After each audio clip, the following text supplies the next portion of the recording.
Post-snap, there's a few empty seats. So why don't, I'd like to welcome back the people that you see here on stage. Denai Guerrera, Anthony Russo, Joe Russo, Scarlett Johansson, Kevin Feige, Robert Downey Jr., Chris Hemsworth, Don Cheadle, and Mark Ruffalo. Here they are. You guys, Mark and Don, you feel so far away in the back there. Why don't you help fill in some of this? Come on. Come on, move up front. And we are fortunate enough to have a few of the other people that survived the snap joining us today. Ladies and gentlemen, please welcome birthday boy Paul Rudd, Karen Gillan, Chris Evans, and Jeremy Renner.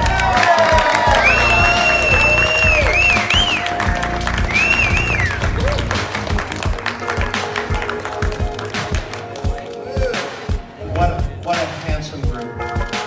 Beautiful, lovely set of thespians and behind the camera.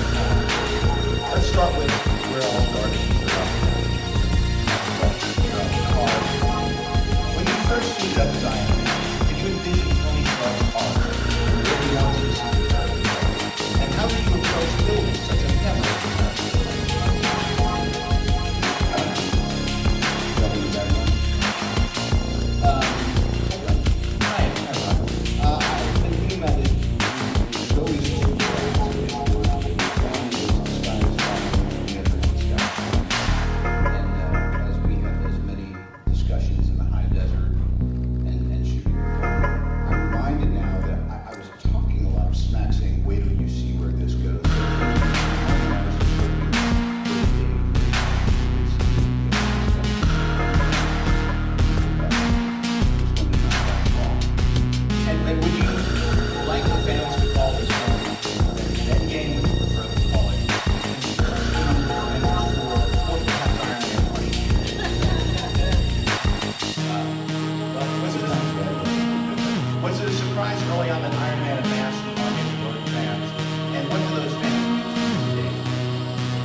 Sitting next to you. Now, 11 years ago, 11 years ago, you could not have predicted the 22 films you produced in the Marvel Cinematic Universe would be so wildly successful and popular. When did you actually begin to realize that you had something big on your hands? Well, big is relative, but it was, we hired a great director to do the first film in the MCU. And then we hired a great actor. And we had fun making that first movie, as you all recall, and it was sort of the success of it, the bar for success was pretty low. It felt high at the time, but it was not that high. It was comparative to other Marvel films that had been out in that general area, which is what we wanted to compete with. But as we were making the movie, and as we were looking at dailies, and as we were looking at effects tests coming in, we realized that this was really going to be special, and even perhaps more special than we thought. And then that opening weekend, and the response to the trailer, frankly, with you coming out at Hall H at Comic-Con for the first time, showing that trailer, there started to be a much bigger sort of wind behind our back, combined with Mr. Sam Jackson's cameo that we secretly did on that Saturday at Playa, and then leaked the next day. And the response to that. And then people picked up that meant this interconnected universe, which everybody knew from the books, but had never been done in the movies. Right, and what makes Avengers Endgame so special that it's the most highly anticipated superhero film ever? It says it here, A question? Yeah. What makes it so special? What makes this movie in particular? Well, what's special is all the actors on this stage, all the actors who are not on this stage, and as you said earlier, the family that has come together this decade plus, and the fact that Robert said it so well in the trailer, part of the journey is the end. And about 4 or 5 years ago, we all started talking about doing something at every turn, including the first Iron Man film. We talked about how can we do something that's never been done before? What if the superhero outs his identity at the very last shot of the movie? We can't do that. No one does that. You can't do that. What would we do next time? I don't know. Let's do it. 4 or 5 years ago, we talked about what haven't we seen in films based on comic characters? We haven't seen an ending, a definitive conclusion to an overall saga. So that is why it's called Endgame and why I think it's very, very, very special. Anthony Russo. And by the way, both of you Russo brothers, thank you as somebody who's been involved in this journey for looking after it and allowing it to grow and finding greater potential and building it into what it is today. I know as filmmakers, we're sort of a subset of the community, along with Joss and everybody else who's been involved, everybody else has been involved. But it's really been a collective where everybody's been asking, collaborating, and we all feel that this is a bit of a relay race where we looked after it, and to have both of you stick the landing like this and bring this whole saga to the conclusion, all of us feel really, really grateful that you created, you reinforced this and turning it into something that's really a phenomenon. And Anthony specifically, how does the surprise ending of Avengers Infinity War affect the tone of Endgame in the aftermath of Thanos' destruction? Well, first of all, thank you for saying that, John. Secondly, Joe and I, we speak constantly about the debt we owe to you for starting this whole thing. And we both remember that moment that we sat in the theater and watched that first Iron Man for the first time. And I remember that feeling of like, I wish we were a part of this, and we had no idea that years later we actually would be. So, I mean, that was an epic moment in a movie theater, so thank you for that. So the ending of Infinity War is, look, Joe and I have mentioned this before, like one of our favorite storytelling adages is write yourself into a corner. And what we take that to mean is like put yourself in a place on a narrative level where you have no idea how you could possibly move forward from here. And that's a very exciting place to be. And it forces you to come up with some really creative ways forward. And we've tried to do that with the endings of every single Marvel movie we've done, and never more so, of course, than Infinity War. We are very committed to the ending of that movie. We think that stories lose their meaning and relevancy and resonance unless there are real stakes. And for us, moving into this new movie, into Endgame, the story is very much about how do these characters, how do these heroes deal with loss? Resounding loss, true loss, devastating loss. That's what they've experienced in Infinity War, and that was a unique experience for all of them. And how does a person move forward from that moment? How does a hero move forward from that moment? And the way what wrote into this story is how is everybody on an individual level dealing with that experience, and then how do they collectively deal with it? And Joe, what do you want audiences to experience when they watch Avengers Endgame? I'm sorry, John, we can't talk about that.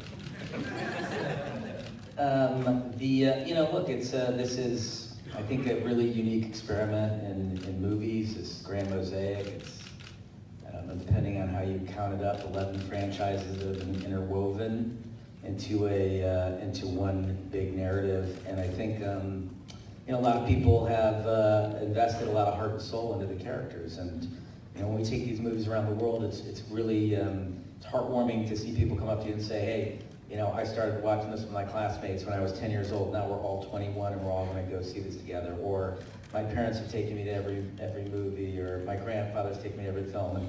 And it's a real sense of community and sharing in these stories and believing in them. And I think with Endgame, we get the opportunity to finish off one of the grandest experiments in movie history.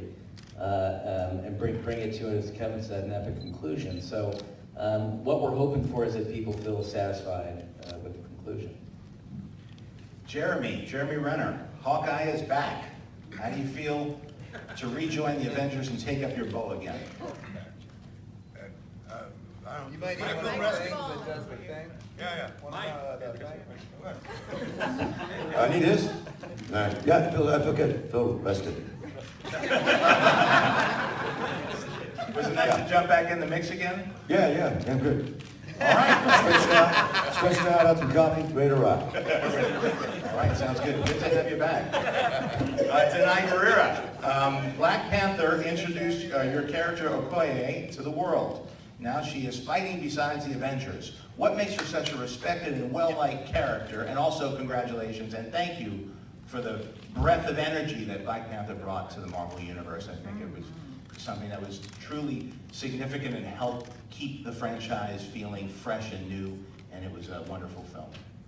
Thank you. Listen, it was an amazing honor and joy to be a part of it. And, once again, it was, the beauty of being here today is being amongst this amazing franchise that's done all this work over this course of time is, we got to be embraced in this universe and be a part of it. So that was such an amazing part of it. What I can say about Okoye, because I can't speak to, you like her because that sounds a little like, well, I'm like, no.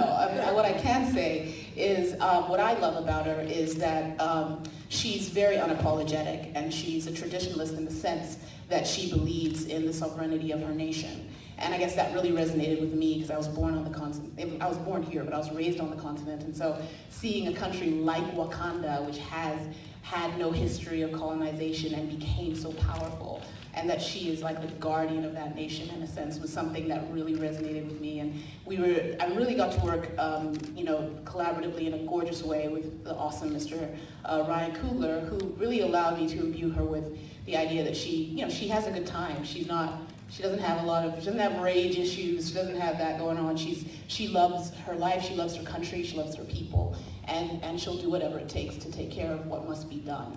And at the same time, there's a fierceness that I think she has that also she kind of unapologetically also embraces her femininity. So it's been really fun to get to see her in all these different ways, because when I was talking about this yesterday with Scarlett, the first day of Infinity War, when they all came to Wakanda and we were coming onto their set, and we opened that tent door, that tent whatever flap, and they're inside, they're like all the Avengers sitting there, like, oh, hi, That's the minute you realize you're a part of a universe, which is pretty darn awesome. Chris Hemsworth, what has made Thor such an entertaining and beloved character through his own franchise and in the Avengers as well? And what do you like best about playing him? Why are you so great? Just tell us now. Mr. Evans, why don't you answer this one? Yes,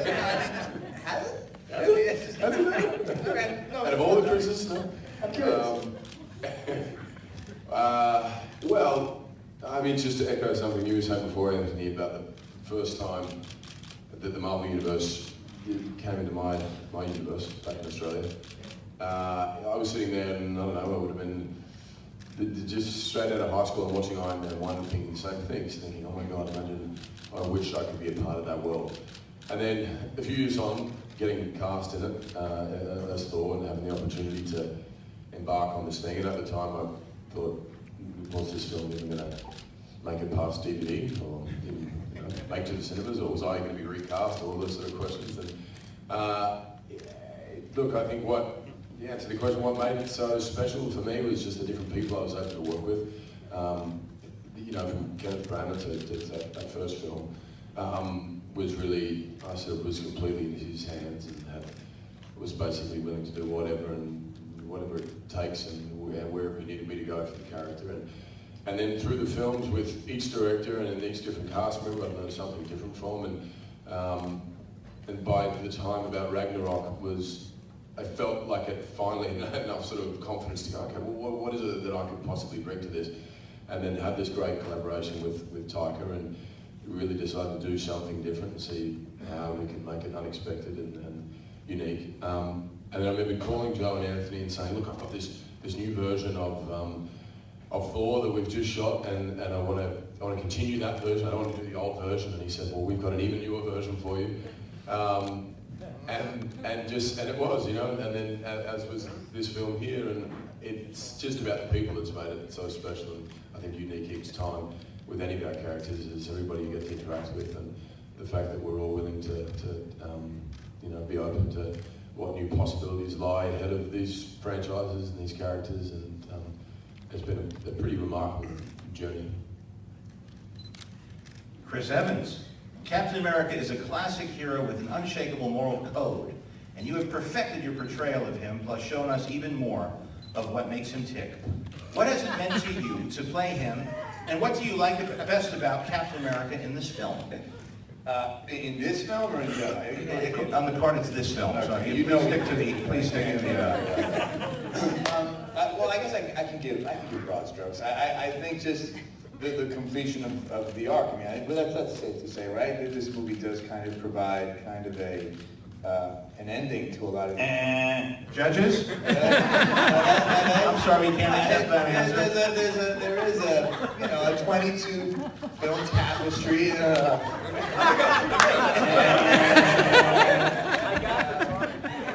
There's, he's been through so much, and specifically. Let's just talk about Scott Pilgrim. Yeah. As we should. I don't know. There's been so many wonderful elements of working on this movie, and I'll echo what Chris said. Just truly, not to, it could seem like a safe answer or something, but really, honestly, the friendships and connections I've made over these 10 years now, it truly has become a family, and playing a character. But you couldn't make it to Red's birthday last night? Yeah. I didn't make it. I was exhausted. It was a long day yesterday. I'm sorry, Paul. It's all right, I'm one of the newer guys. You had a birthday party? I didn't. No, I didn't. Just got microphones, man. Wait, did you go? Yeah, I did because I said I would. Did you go? That's right. All right, It was an honor. Henry, you made it? He's texted and said, sorry, I can't make it. At least I texted. Scarlett Johansson, you've been part of this is Iron Man 2, and your character has always represented women as strong and equal. For you, I'm sorry. Scarlett Johansson, Black Yes, that's me. Yes, you have been part of this since Iron Man 2, and your character has always represented women as strong and equal, and for you, what is the best part of playing a character in this universe? The best part of playing the character in this universe, oh, that is so broad.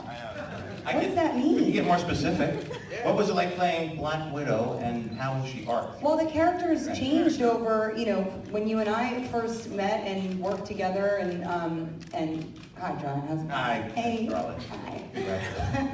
Hi.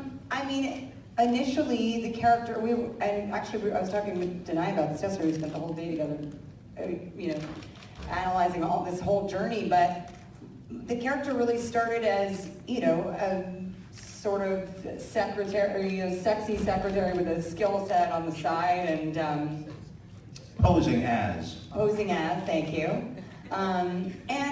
We didn't know, certainly I didn't know how the audience would react to the character, my interpretation of the character, and obviously a very beloved character for a long time.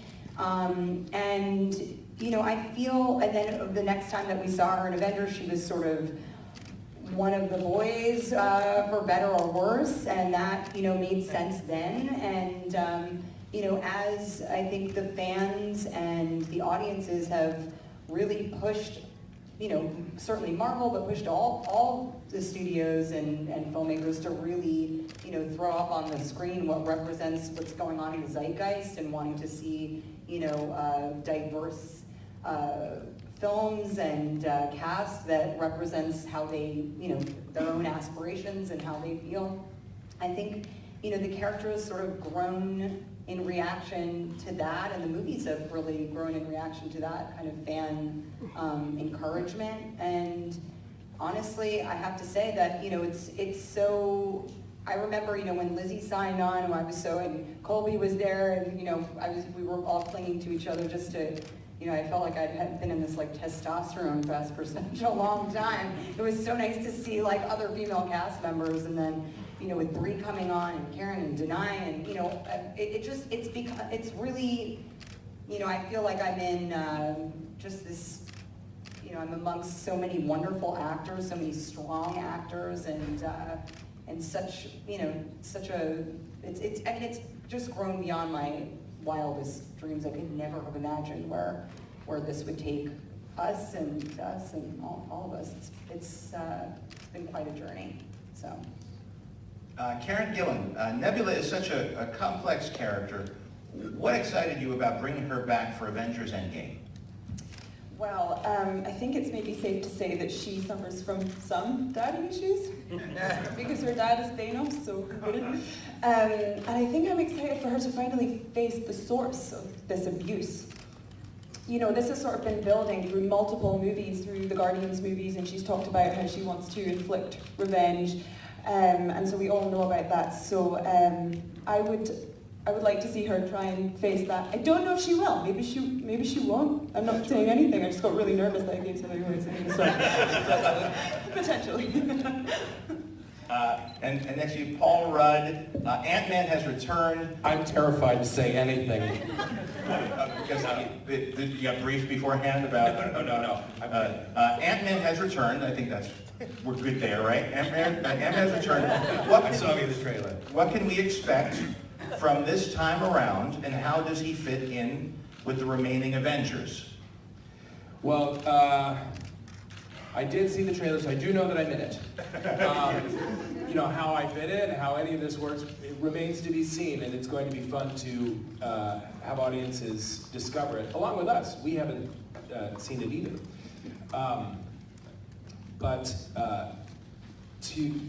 It's not part of the question, but I must say everyone is kind of echoing the same sentiment, which is this sense of like this completion, this story, but the relationships that are forged. It's a weird thing to kind of be hired in any job, and then to get to, for somebody like me, step into it as it's already picked up speed. It's like having the Beatles say, come on and jam with us for a while. It's an unreal sensation. And all the ribbing aside, because we all joke around, but tell me about what this community of actors, what's the real experience been like? It's hard to put into words, honestly. I mean, I sit and listen to Joe and Anthony speak. I've gotten to know Kevin. We've known each other for a long time. And getting to work with all of these actors in this series of films is a one-off. It will never happen again, not for me. I keep taking steps back and try to recognize this for what it is. And it is so surreal and profound and incredible to be a part of it. It's amazing to meet so many people who are so passionate about it. It's incredible to meet so many kids whose lives are affected by these characters. And to play a small part in that, pun intended, is just something I will always treasure. And so to be here on this panel today, amongst all of you, is really just an incredible feeling, and I'm just honored to be a part of it. And as somebody who's been witness to this from an arm's distance in the background and moving in and out of all these groups, it really does astound me how supportive everyone is, and you would assume that everybody assumes competition or assumes that people are keeping score. I have to tell you, honestly, it has not been I've never met a more generous group of collaborators, and I think that's part of what comes through on the screen. Brie Larson, everyone is waiting to see Captain Marvel in action with the Avengers. Did working with them on this film connect you to the bigger MCU picture, and how did that feel? How am I supposed to answer that without ruining everything? I don't know. The same people are telling you don't say that anything. I know, Just sometimes who wrote it's the all question. like a test, like So it's a little long confusing. code. Well, let's go a different way. You've had a hell of a run here, not just as an actor up until this point, but then showing up on the scenes, Captain Marvel, making tremendous impact and stepping in a situation where all these people are surrounding you. have been cornered into a seemingly untenable situation, and you're set up in the end credits, and everybody is anticipating. Most people who aren't familiar with the books didn't even know who Captain Marvel was, and then there in the post-credit scene, they're given a clue, and everybody cheers, and there's excitement. And now you have to introduce everybody to you through the film, and then show up on the scene here in the MCU. So really, it's like in the World Series having somebody called up as a designated hitter with the bases loaded. How does that feel? What's that experience been like? I mean, stressful now that you put it like that. I felt kind of chill, but now I'm scared. So I hope you guys did a good job. I came at just the most magical time, I think. To come exactly at this 10-year anniversary, and really my first introduction to everyone was the 10-year photo, which was a really remarkable and special day, and super surreal, and also not allowed to talk about it. So the whole thing has always felt like a dream. And this film will always be personally dear to me because it was my first time playing Captain Marvel. We shot this first. So I had to stumble and try to figure out who this character was with no script for this and no script for Captain Marvel either, and perform for the first time in front of legends. But it was incredible. I mean, I think the other part of it too is the set feels like this balance of, as big as it is, it still feels like a bunch of kids, just like what I was doing over summer break, making movies in my garage. There's still this sense of wonder and play and encouragement, and of course this film deals with some heavy subject matters, and so you're bouncing in between things that feel very deep and serious, and then we're going off and playing boggle, which I am very good at, just to be clear. And so it's nothing. There's no other word I can describe it as other than surreal, and I'm super excited for this to come out, mostly just so that I can talk about it. I want to be able to talk about my experience, which I haven't been able to do for a very long time. Don Cheadle, Brody has been there since the beginning. What do you like best about playing him and suiting up as War Machine? Well, you were there from the beginning, obviously, and Brody obviously started, I think it's fair to say, it's a lighter toned individual, sort of bigger than life than I am in real life.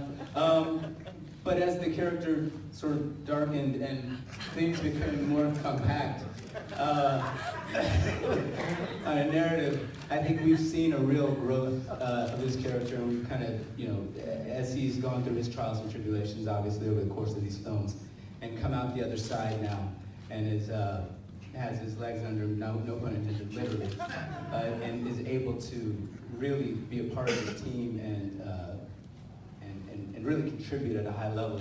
It's been a lot of fun to see where he's come from and to see where he's gone and see what else happens next. But kind of to echo what Bree said, we've had a great time this whole time, being together and having the Downey lunches that we have, that he's put together, and to get to know these people.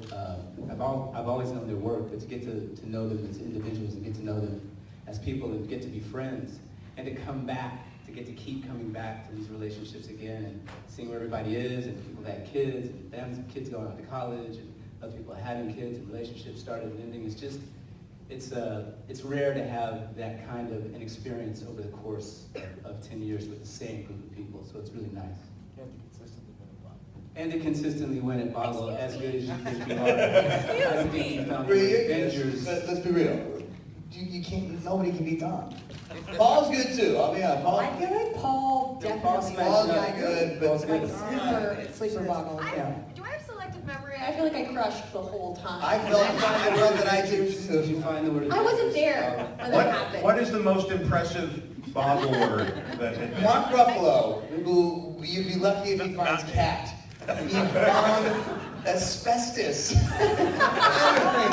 Mark, he has nothing else, but he found asbestos. That's a lot. And it was there. What about Don? When Don found, we were flying on a plane one time, and we were playing, and Don found Avengers. Really? Well, that's a good sign. Pretty, yeah. What would you rate me as a boggle player. It's That's what we bring to the not good. the tic-tac-toe. That leads us to Mark Ruffalo. The cast, please pick up a microphone. This cast has met up many times now, either in part or whole. Some describe it as family. Is that how it feels to you? And why is that, or is that not the case? It doesn't feel like family to me because we all really get along well. There's not that much drama. No, it does feel like family. It's a family that you wish you had, in a way.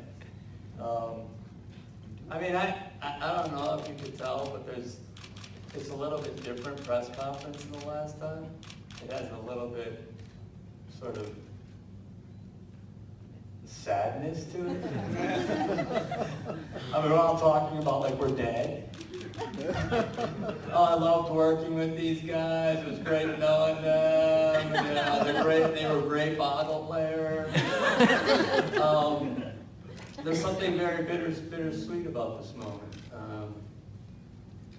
because, you know, as actors, we're like vagabonds. We kind of bounce around. We have these intense relationships, and then you don't see anybody until you get nominated for something, or you're nominated in something, and you end up in an award ceremony. What's that like? Speak for yourself.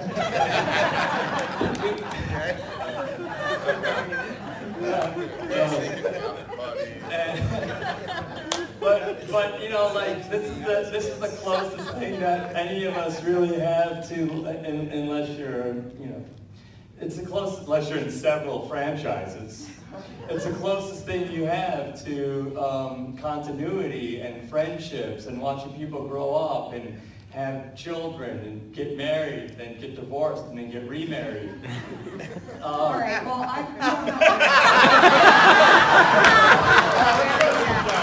Let's go to the audience for some questions. Thank you, Mark. Can we undrop the curtain? All right, let's go to some questions. Oh, my. Let's see, let's start. Oh. Yep, we ready to go? Okay. Right here, gentleman in the glasses. You. The microphone coming. Am I using my? Okay. Here we go. Sure. Because the Avengers and the whole Marvel universe is such a huge deal, I wonder if all of you, when you go out in public, you need security because of mobs of little children coming after you.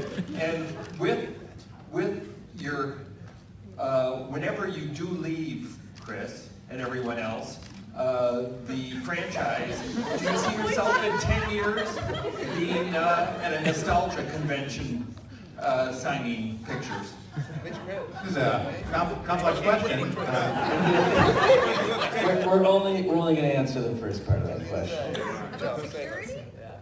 Yeah. Security for children? I think that was more the joke one. Why should I answer it? Maybe we'll go deeper. You see those in 10 years. Go ahead.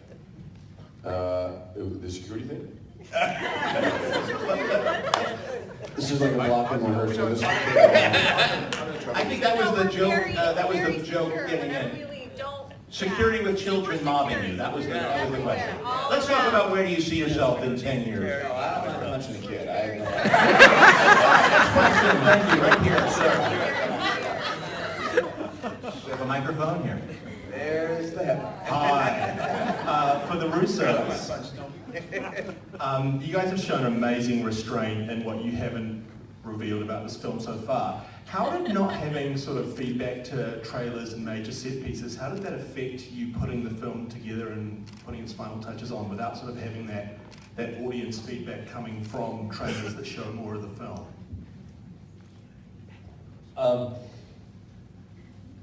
You know,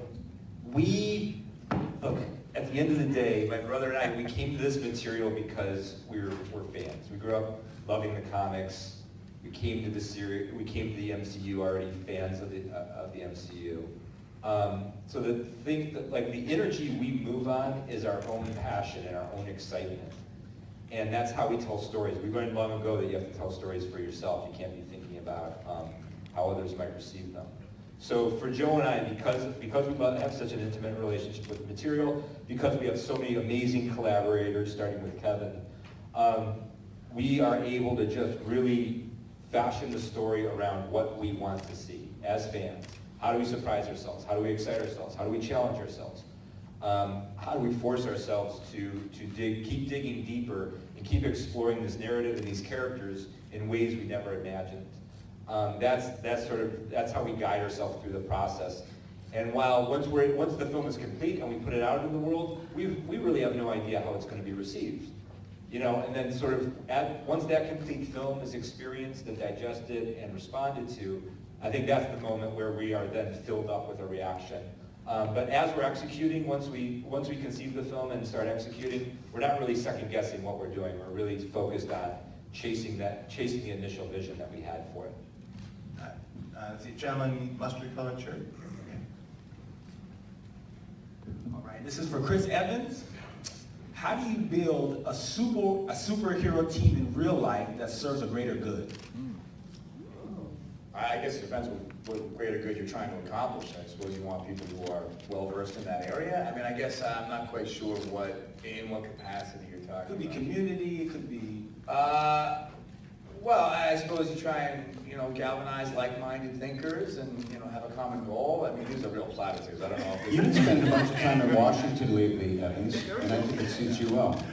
What are you up to there? You fucking heard me. It's a perfect question. Because you're definitely moving in a direction of... well-informed people, and I don't know. All this was the guy who said he punches kids. Well, kids are the problem, let's be real. That's all right, it's gotta get punched. All right, Thank you, so kind. I would love to take a second, just with a quick show of hands, to ask the official sources to end an online debate regarding Chris Evans. I would love to know your opinion at the end. But just by a show of hands, who prefers bearded cap over clean shaven cap? I love his beard. I prefer bearded cap. So let's see it first. I missed Sam. Let's see it first for hands for the bearded cap. Like natural. Okay, 1, 2, 3, 4, 5, 6. And clean shaven cap. What is it?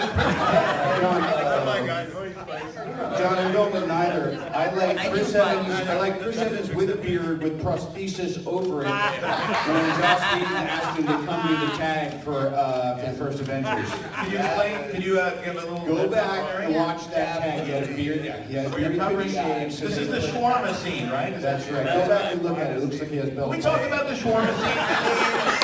Truly, I was in the middle of shooting Snowpiercer and I couldn't shave the beard, and they were like, "Oh, it's okay. We'll do prosthetics." I was like, Chris walks onto set with his face extended. I don't think it's going to work, Josh. A billion these things. Like it's just look at Snowpiercer. Was it worth it, buddy? Yeah, I love that movie. But yeah, I just thought, why not? I mean, we're making Buffalo green. We can't just lose this. But we spent some hours in the chair and put prosthetics on it. It was the early days. Avengers 1. So we had to do the scene with me doing that. Good. Anyone else? Let's see. The glasses, gentlemen, glasses. Right, you, the one you got. Yeah, that's it.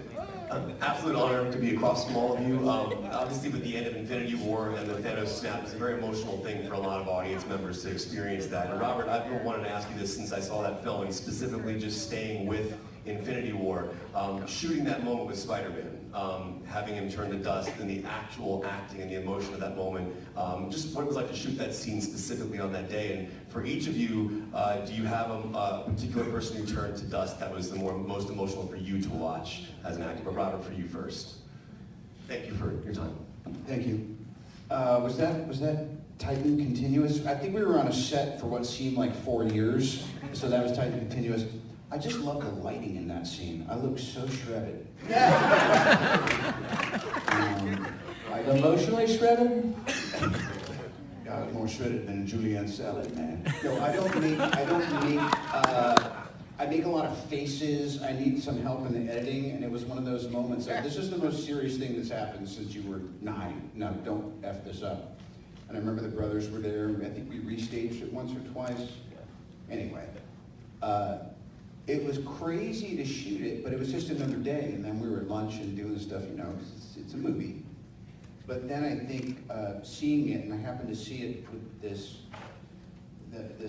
amazing kid, the Scottish kid who couldn't go to a theater, so I saw it with him, and his reaction really, like, effed me up. So I think what a lot of us are looking forward to is, like Kevin always says, it's that surprise and delight experience with Endgame. But it's one of those things where you go like, wow, I think we just made a pretty serious choice here. And but I think audiences like that. I think audiences are so smart and now so they require to not be fed the same drivel as even 20 minutes ago. It's like we need novelty, and I think that what the Russos and Kevin have been able to do is provide that in spades. Thank you. Let's see. Oh, you're picking somebody? You got somebody that you want to give the mic to? Hi there. Hi, Paul. This is for the Russos. If you have to define this movie with one single word, what the word would be? One word, guys. You want to? Do you have one? Do you want to put a conference before you That's come? long out of my mind now. Which one? That doesn't sound right. I would.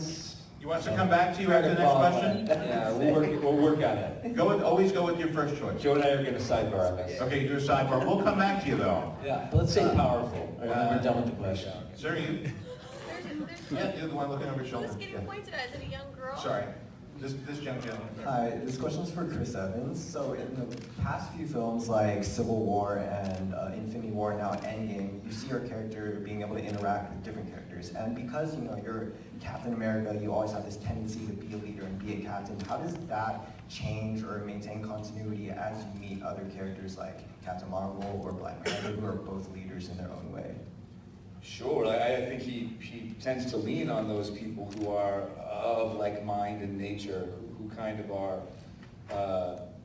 intrinsically selfless. You know, I mean, all the heroes up here have their baked in the cake flaws, and I think a lot of that makes for really good conflict and storytelling. That's why my favorite stuff in this arc has been my stuff with Downey, because we are such it's such a dichotomy between how we approach things. But at the end of the day, our hearts are both in the right places. But provides a lot of great friction.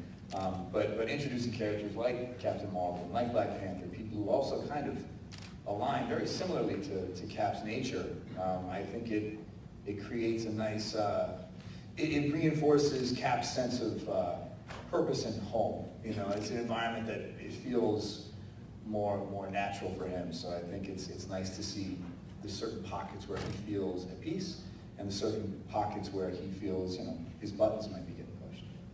All right, it's time for two more in the dress. John, there. John, there's like a girl. There's like. I see a girl here too. You want that girl? Oh, no, I don't want to pick between two girls. Thank you for letting a girl ask a question. Actually, I wanted to ask the Russos, speaking of the shawarma scene, people have come to anticipate what's going to happen during the end credits, and I'm sure this film will be no different. I'm just wondering how many of the extra scenes will appear in the end credits and at the very end. Unfortunately, we can't answer that question. However, I did think of a word. I think I came up with a word. Partial credit. Cathartic. Cathartic. Thank you.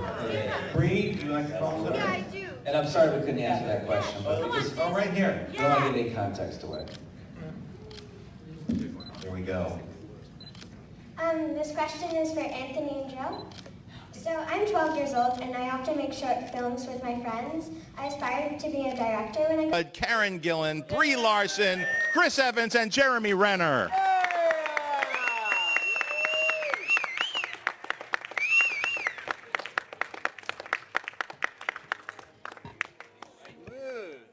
Let's start with where it all started, Mr. Robert Downey Jr. I have a question here on the card. When you first suited up as Iron Man, could you envision Tony Stark's arc and where you wanted to see the character go? And how did you approach building such a memorable character? I've been thinking about this recently. There's always two tracks, at least in my mind. One is the sky is falling, and the other is the sky's the limit. And as we had those many discussions in the high desert, and shooting the film, I'm reminded now that I was talking a lot of smack, saying, "Wait till you see where this goes." But in the moment, I was just hoping, day to day, we were making good scenes and getting good stuff in the can, and usual gobbledygook. I just wanted to not drop the ball. Was it a surprise early on that Iron Man amassed an army of devoted fans? And what do those fans mean to you today, Robert? Again, I've been just feeling like I'm kind of an oddball Manny, who I've been offered the opportunity to usher in this larger, as you were saying, family and stuff, and I look around and we are close and growing closer by the moment. To me, it's just the coolest relay race in the history of entertainment, for my money. So. And a relay race is a good way to put it, because it has been a collection not just of different actors portraying superheroes, but also filmmakers carrying the torch from one film to the other, and all of it under the guidance of Mr. Kevin Feige sitting next to you.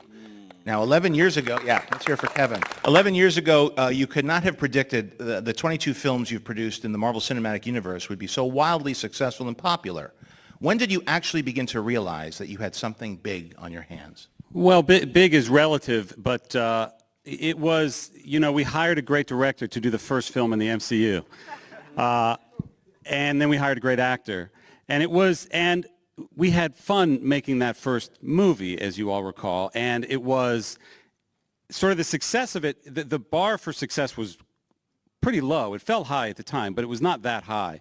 It was comparative to other Marvel films that had been out in that general area, which is what we wanted to compete with.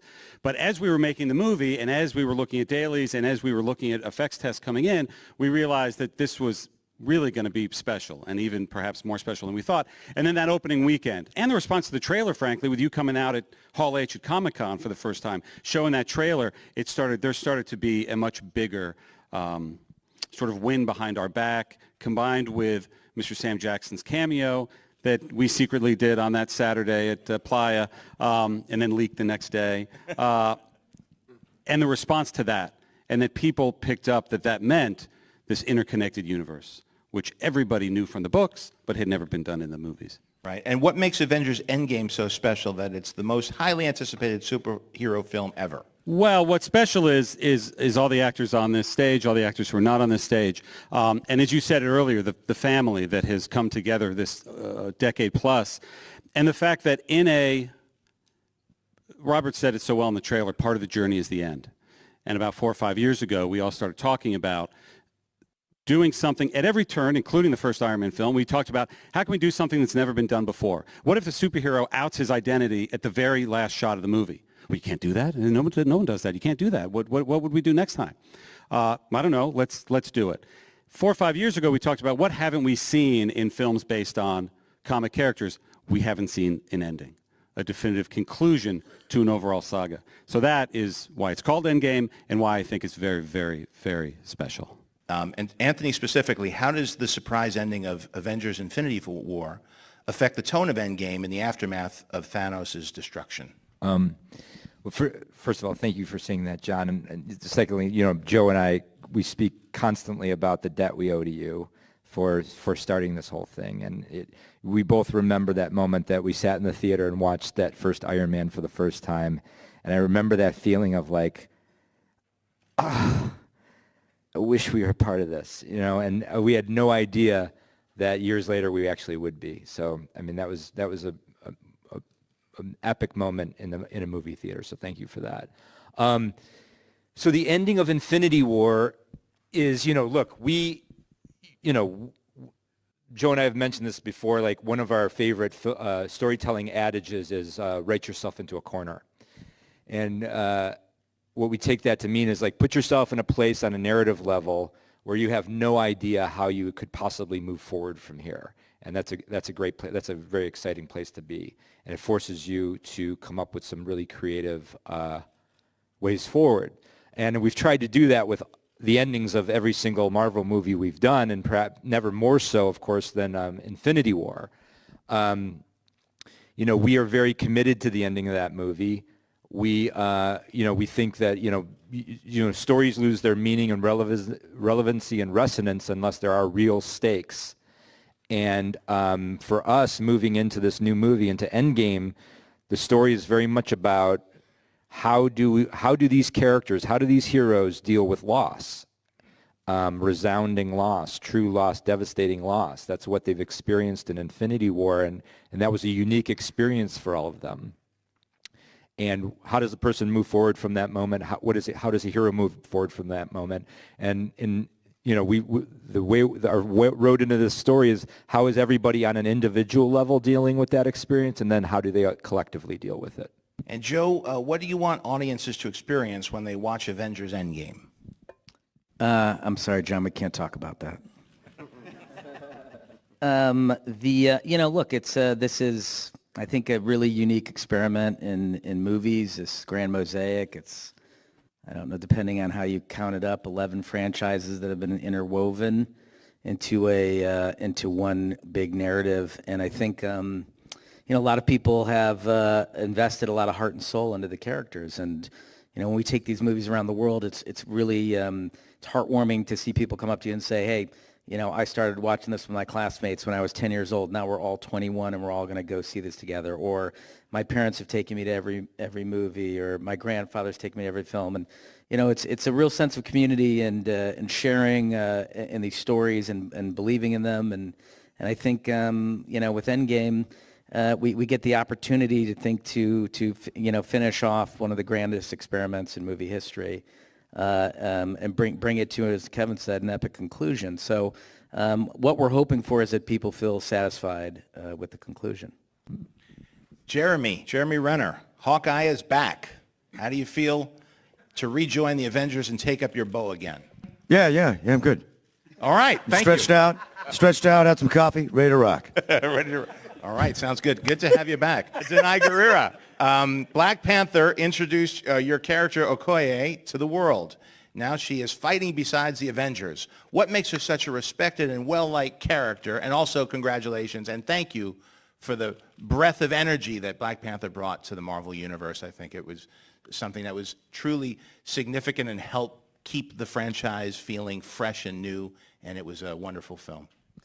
Thank you. Listen, it was an amazing honor and joy to be a part of it. And, once again, it was, the beauty of being here today is being amongst this amazing franchise that's done all this work over this course of time is, we got to be embraced in this universe and be a part of it. So that was such an amazing part of it. What I can say about Okoye, because I can't speak to, you like her because that sounds a little like, well, I'm like, no. What I can say is what I love about her is that she's very unapologetic, and she's a traditionalist in the sense that she believes in the sovereignty of her nation. And I guess that really resonated with me because I was born on the continent. I was born here, but I was raised on the continent, and so seeing a country like Wakanda, which has had no history of colonization and became so powerful, and that she is like the guardian of that nation in a sense, was something that really resonated with me. And I really got to work, collaboratively in a gorgeous way with the awesome Mr. Ryan Coogler, who really allowed me to imbue her with the idea that she has a good time. She doesn't have rage issues. She doesn't have that going on. She loves her life. She loves her country. She loves her people, and she'll do whatever it takes to take care of what must be done. And at the same time, there's a fierceness that I think she has, that also she kind of unapologetically also embraces her femininity. So it's been really fun to get to see her in all these different ways, because when I was talking about this yesterday with Scarlett, the first day of Infinity War, when they all came to Wakanda and we were coming onto their set, and we opened that tent door, that tent whatever flap, and they're inside and they're like, all the Avengers sitting there, like, oh, hi. That's the minute you realize you're a part of a universe, which was pretty darn awesome. Chris Hemsworth, what has made Thor such an entertaining and beloved character through his own franchise and in the Avengers as well? And what do you like? And what do you like best about playing him? Well, I mean, just to echo something you were saying before, Anthony, about the first time that the Marvel Universe came into my universe back in Australia. I was sitting there, and I don't know, I would have been just straight out of high school and watching Iron Man 1 and thinking the same things, thinking, oh my God, imagine, I wish I could be a part of that world. And then a few years on, getting cast in it as Thor and having the opportunity to embark on this thing. And at the time, I thought, was this film even going to make it past DVD, or even make it to the cinemas, or was I going to be recast? All those sort of questions. And look, I think the answer to the question, what made it so special for me was just the different people I was able to work with. From Kenneth Branagh to that first film, was really, I sort of was completely in his hands and was basically willing to do whatever it takes and wherever he needed me to go for the character. And then through the films with each director and each different cast member, I'd learned something different from. And by the time about Ragnarok I felt like it finally enough sort of confidence to go, okay, well, what is it that I could possibly bring to this?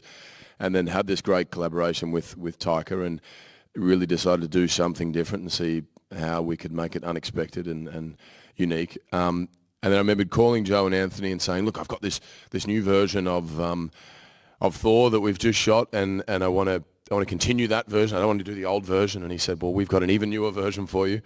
And it was, and then as was this film here, and it's just about the people that's made it so special and I think unique each time with any of our characters is everybody you get to interact with, and the fact that we're all willing to be open to what new possibilities lie ahead of these franchises and these characters, and it's been a pretty remarkable journey.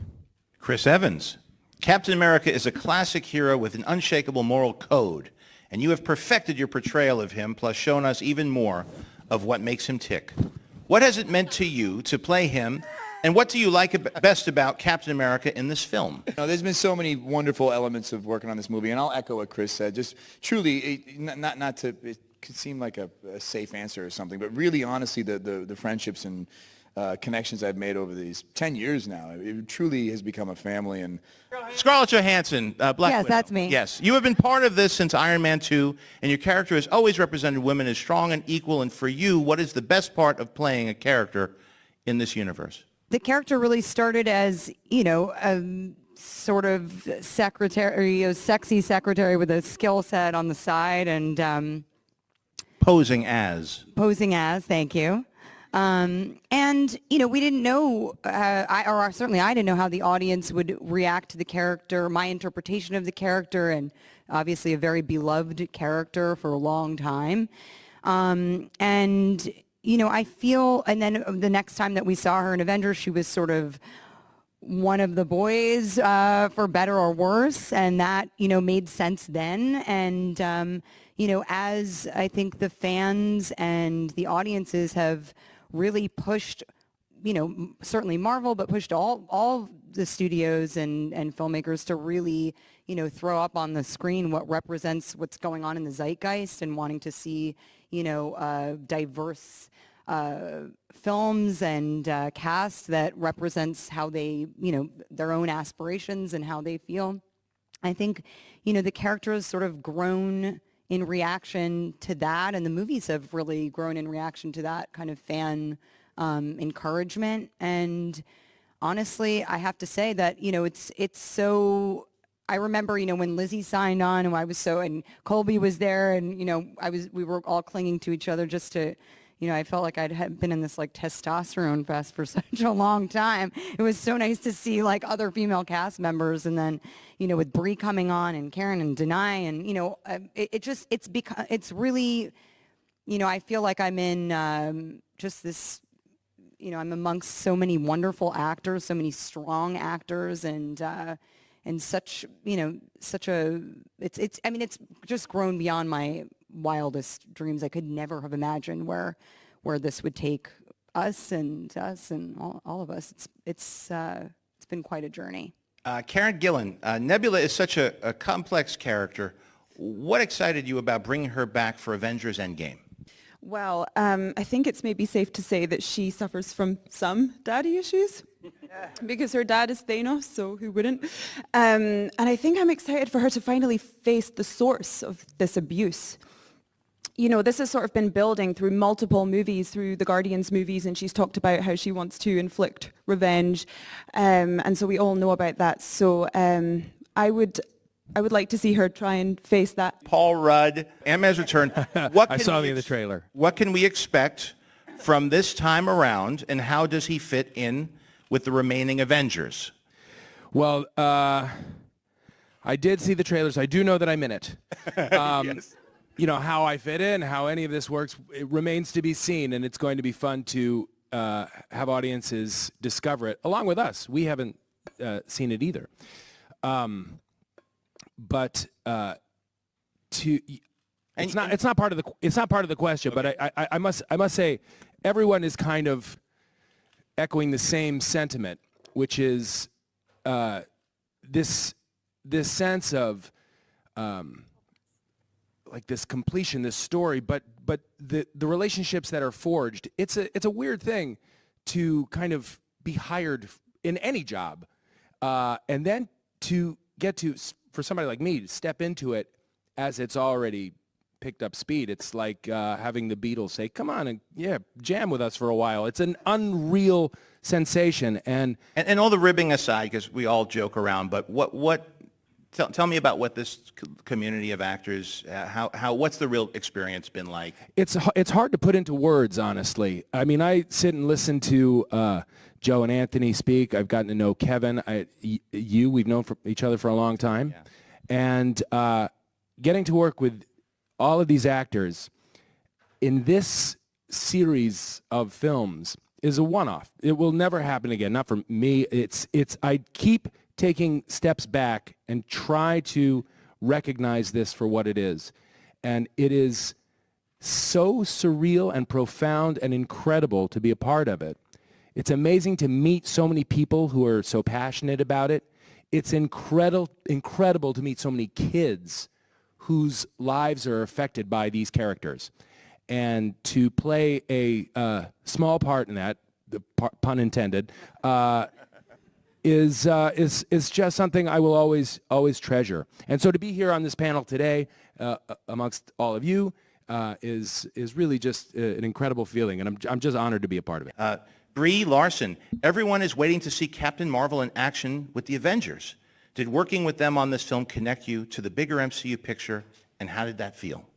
You know, I came at just the most magical time, I think, to come exactly at this 10-year anniversary. And really my first introduction to everyone was the 10-year photo, which was a really remarkable and special day and super surreal, and also like not allowed to talk about it. So the whole thing has always felt like a dream. And this film will always be personally dear to me because it was my first time playing Captain Marvel. We shot this first. Right. So I had to stumble and try to figure out who this character was with no script for this and no script for Captain Marvel either, and perform for the first time in front of, legends. But it was incredible. I mean, I think the other part of it too is the set feels like this balance of, as big as it is, it still feels like a bunch of kids, like just like what I was doing over summer break, making movies in my garage. There's still this sense of wonder and play and encouragement, and of course, this film deals with some heavy subject matters, and so you're bouncing in between things that feel very deep and serious, and then we're going off and playing Boggle, which I am very good at, just to be clear. And so it's nothing. There's no other word I can describe it as other than surreal, and I'm super excited for this to come out, mostly just so that I can talk about it. I want to be able to talk about my experience, which I haven't been able to do for a very long time. Don Cheadle, Rhodey has been there since the beginning. What do you like best about playing him and suiting up as War Machine? Well, you were there from the beginning, obviously, and Rhodey obviously started, I think it's fair to say, as a lighter-toned individual, sort of bigger than life than I am in real life. But as the character sort of darkened and things became more compact on a narrative, I think we've seen a real growth of this character, and we've kind of, as he's gone through his trials and tribulations, obviously, over the course of these films, and come out the other side now, and has his legs under him, no pun intended, literally, and is able to really be a part of this team and and really contribute at a high level. It's been a lot of fun to see where he's come from and to see where he's gone and see what else happens next. But, you know, kind of to echo what Bree said, we've had a great time this whole time, being together and, you know, having the Downey lunches that we have, that he's put together, and to get to know these people.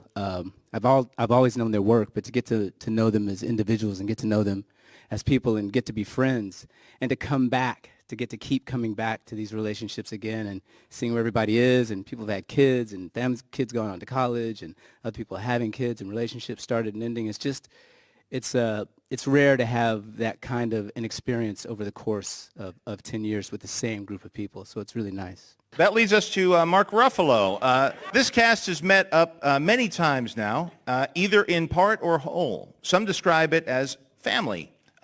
Is that how it feels to you? And why is that, or is that not the case? It doesn't feel like family to me because we all really get along well. There's not that much drama. No, it does feel like family. It's a family that you wish you had, in a way. You know, as actors, we're like vagabonds. We kind of bounce around. We have these intense relationships, and then you don't see anybody until you get nominated for something, or you're nominated in something, and you end up in an award ceremony. What's that like? Speak for yourself. All right, let's go to some questions. Oh, my. For the Russos, you guys have shown amazing restraint in what you haven't revealed about this film so far. How did not having sort of feedback to trailers and major set pieces, how did that affect you putting the film together and putting its final touches on without sort of having that audience feedback coming from trailers that show more of the film? Look, at the end of the day, my brother and I, we came to this material because we're fans. We grew up loving the comics. We came to the series. We came to the MCU already fans of the MCU. So the thing that, like, the energy we move on is our own passion and our own excitement. And that's how we tell stories. We learned long ago that you have to tell stories for yourself. You can't be thinking about how others might receive them.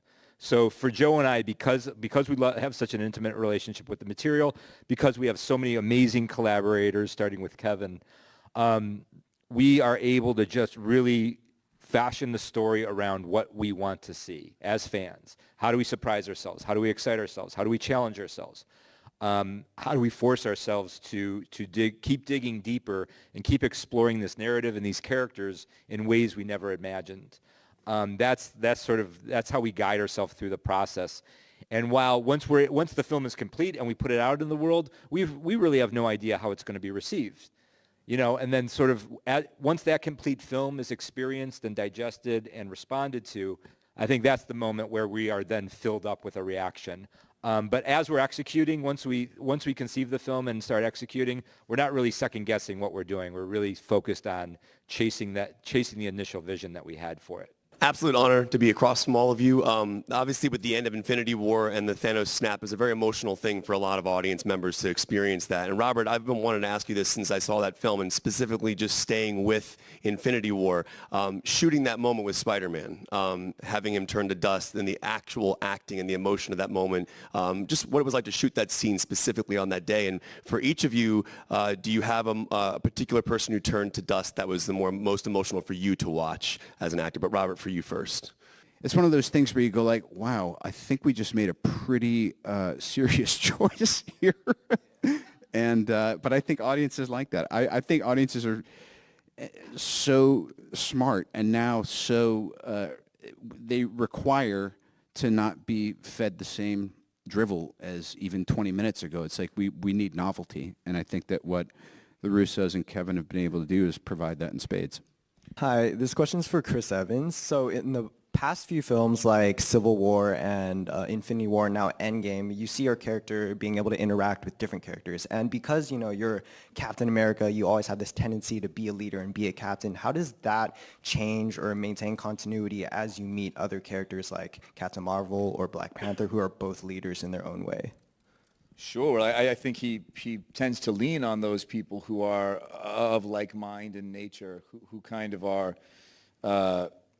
intrinsically selfless. You know, I mean, all the heroes up here have their baked in the cake flaws, and I think a lot of that makes for really good conflict and storytelling. That's why my favorite stuff in this arc has been my stuff with Downey, because we are such it's such a dichotomy between how we approach things, but at the end of the day, our hearts are both in the right places, but it provides a lot of great friction.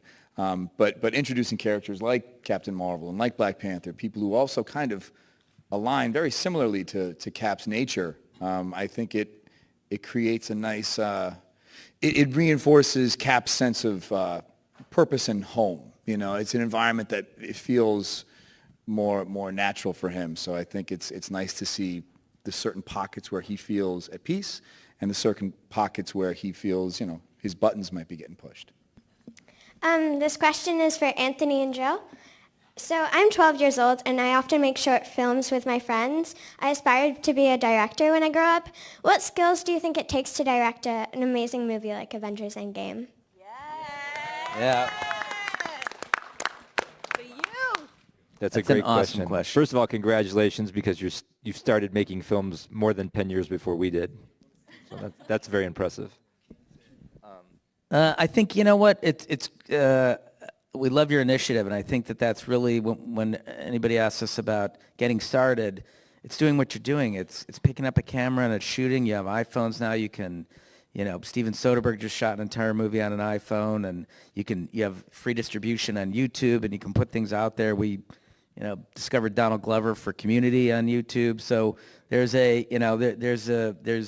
it's much easier now, I think, for people's voices to be heard and seen than it was when we started, and you had to go out and get a camera and buy a really expensive film and figure out how to get it developed. And so I think, you know, find a story that you want to tell, be really passionate about it, care about it, and then go out and tell that story. And I think that's really the secret to you know, being a successful filmmaker. Please join me in thanking the... So in case of Iron Man, it's his inner conflict of being the scientist maverick and the inner pressure of wanting to save the world. And this character narrative and adherence to it has catapulted Marvel in India into one of those great entertainment brands which invite audiences, millions of audiences, movie after movie, and newer audiences which keep coming into the setup. And if talking of millions of fans, Infinity War, Avengers Infinity War, any fans here? That film was the #1 Hollywood film in India, inviting 16 million fans to watch it. That is one of the key reasons for that is the man who made it, the man whose cinematic genius paved it, and it ends, we all know, with the snap of Thanos' finger and half the world is wiped off. So what's going to happen now? Is the fractured legion of Avengers going to come together for one last stand and do whatever it takes? But don't believe me. Let's call on stage the man who's made the film, the cinematic genius of Joe Russo.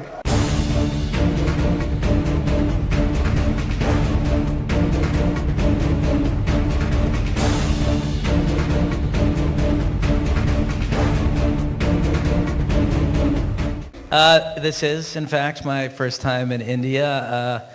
I just wanted everyone to know that this is the first stop on the press tour. We insisted on this being the first stop on the press tour because of the incredible response to Infinity War. And in fact, I got on the plane and came over here, and the movie's not even finished yet. That's how much this meant to us. So, you know, we've been meaning to come to India for a long time. We've heard so many great things about the country, and more importantly, about the fans here. We love great Marvel fans. I met some Indian media last year during the promotion of Avengers Infinity War, and I promised some of them that we would be here for the next movie. So here we are. Great. Joe, I always wanted to ask you this, that how does it feel to be such an integral part of what has become a true phenomenon across the world? Well, it's incredibly gratifying. I mean, these things are hard work, and the fact that we've managed to reach and engage and entertain fans across the globe, including India, is one of the reasons why Anthony and I love being part of this franchise. The ride has been nothing less than exhilarating, and for both of us, from Captain America: The Winter Soldier through Avengers Endgame. There's an emotional arc for the two of us as filmmakers that we've imbued all of the 4 films with that we've worked on at Marvel, and it's audiences like the ones sitting here that they're the reasons that we make these movies. Awesome. Great round of applause for Joe Russo. I'm going to step down now, and you guys have Joe Russo all to yourself. He's going to show you some stuff. Thank you, Bikram, and thank you to everyone present here. You've been such amazing fans that we want to thank you for being with us since the beginning of the Marvel Cinematic Universe 11 years ago, and you've patiently been on this journey with us, and it's been a very memorable ride, and we couldn't have done it without you. So that's why I'm here. I wanted to thank you in person.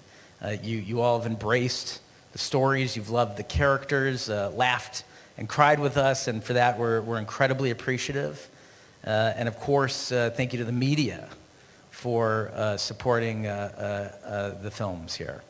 And honestly, for never spoiling them. And we're going to ask you once again, with Endgame, please don't spoil the movie. I think there are more secrets in Endgame than there were in Infinity War.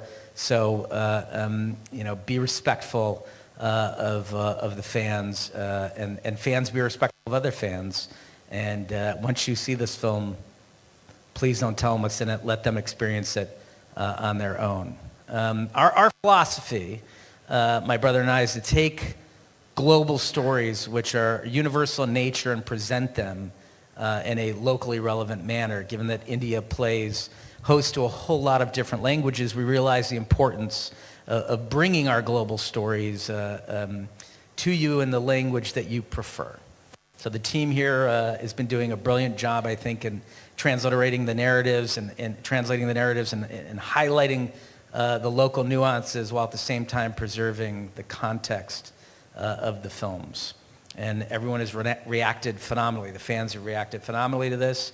And you're making each of these stories your own. And as a mark of our appreciation and a big, big thank you, we have created a very special Marvel anthem for Indian fans, which has been composed by none other than the musical maestro of India, A.R. Rahman.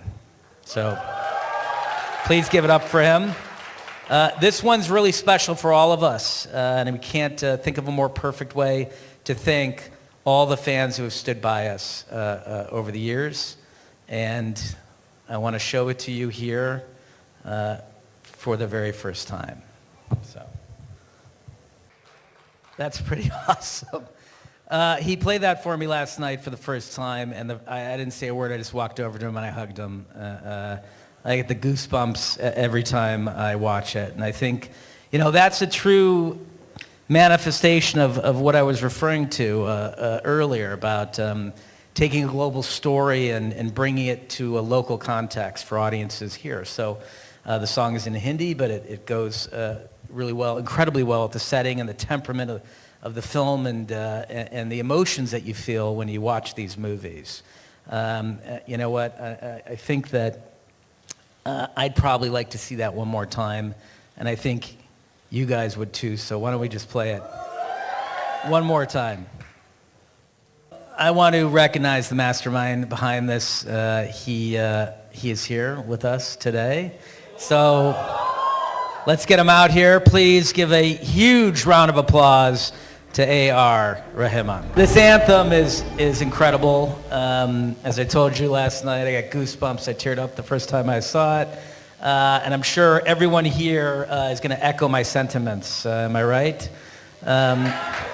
So thank you so much for creating this. It means a lot to me personally as a filmmaker, and I think it's going to mean a lot to the Indian fans of Marvel. And I know it's not easy to impress those fans, but I think you're going to do an incredible job of that. So can you talk a little bit about creating the track and what it meant to you? First of all, thank you for the great opportunity, and it's a great honor meeting you and working with Avengers Marvel for India.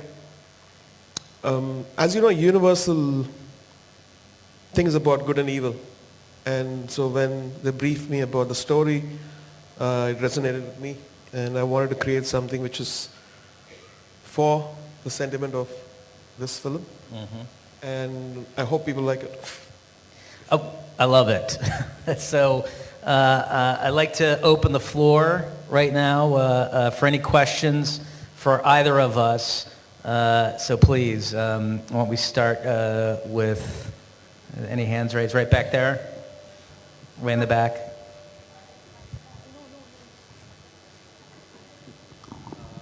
Hello.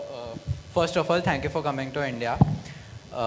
I was wondering if you could talk about how it was having Stanley on the set when he had to shoot the cameo. What was the environment like? What was the general vibe? What it was like being on set?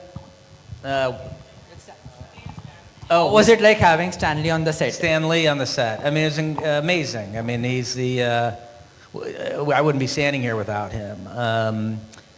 I believe that his final cameo is in Endgame. I don't remember if he was well enough to do the Homecoming cameo or not. But it was incredible. I mean, I grew up on these comic books. Stan Lee was an idol of mine when I was a kid, and to be able to have the opportunity to not only work on the material that he created, but to work with him as a childhood dream come true. I would like to know how tricky was it to wrap up the 10 years of this storytelling, and what were the pressures that came with it? It was, I mean, it's very difficult. It requires a lot of discipline and focus. There's a lot of characters that they're working with. We're working with. There's an incredible amount of story, an unprecedented amount of story. This is, 11 years of narrative culminating in one movie. And we're focusing on the original 6 Avengers, and we're closing the book on those characters and the story that's been told about them for the last decade. So, we spent a lot of time and energy and thought with the writers, Christopher Marcus and Steve McFeely, really trying to deliver a powerful and emotionally impactful ending, and hopefully we've delivered that. We'll find out soon enough. Hi, first of all, incredible song, I loved it, and so my question is to you, Rahman, who has been your favorite Marvel superhero and your favorite movie?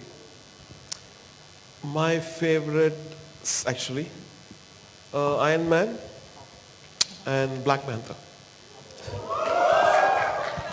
And favorite superhero movie, like Marvel movie? Actually, Black Panther. But it's new. Yeah. So. Good choice. Hello, Rahman sir.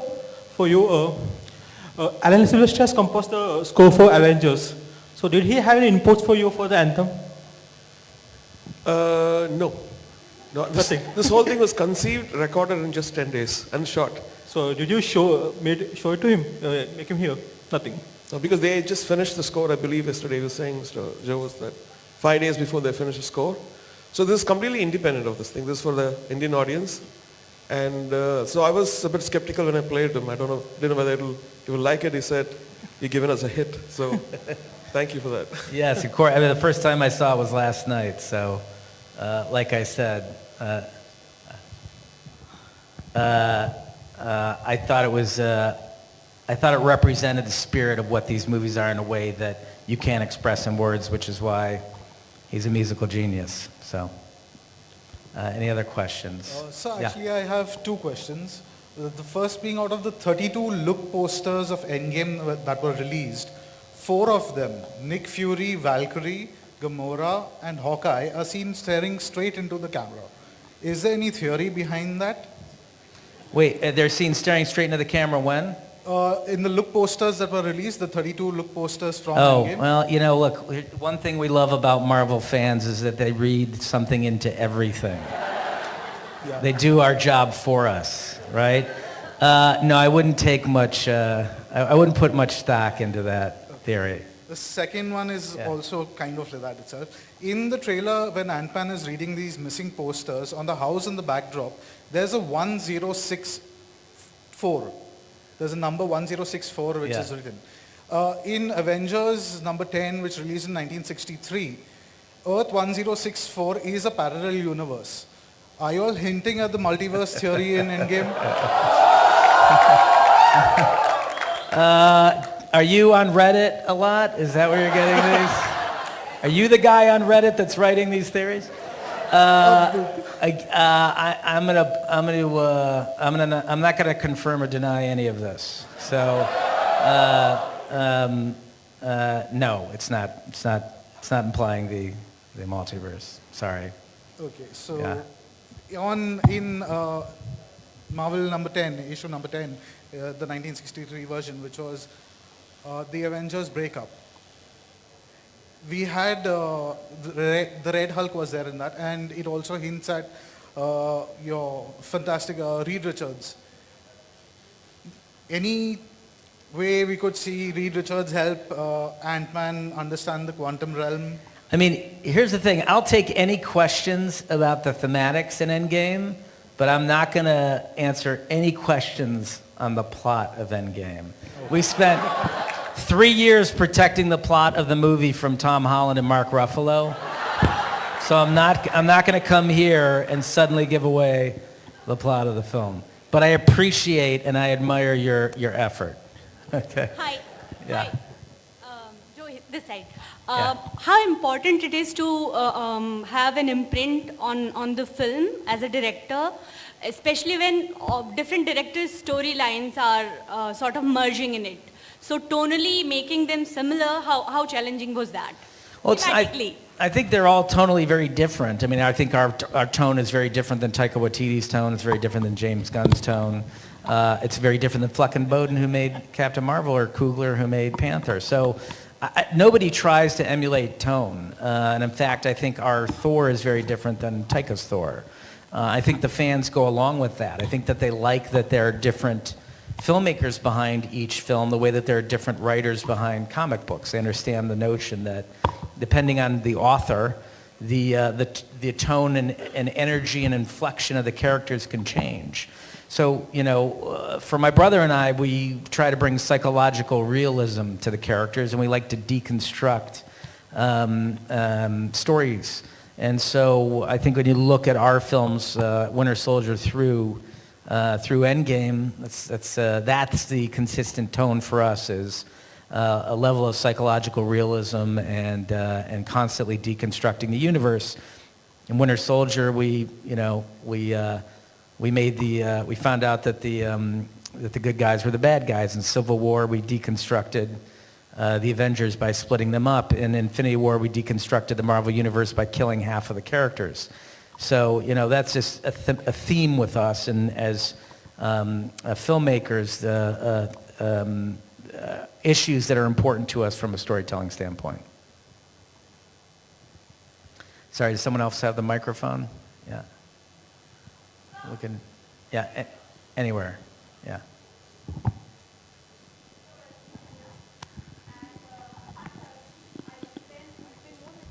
Website. I want to ask both of you something.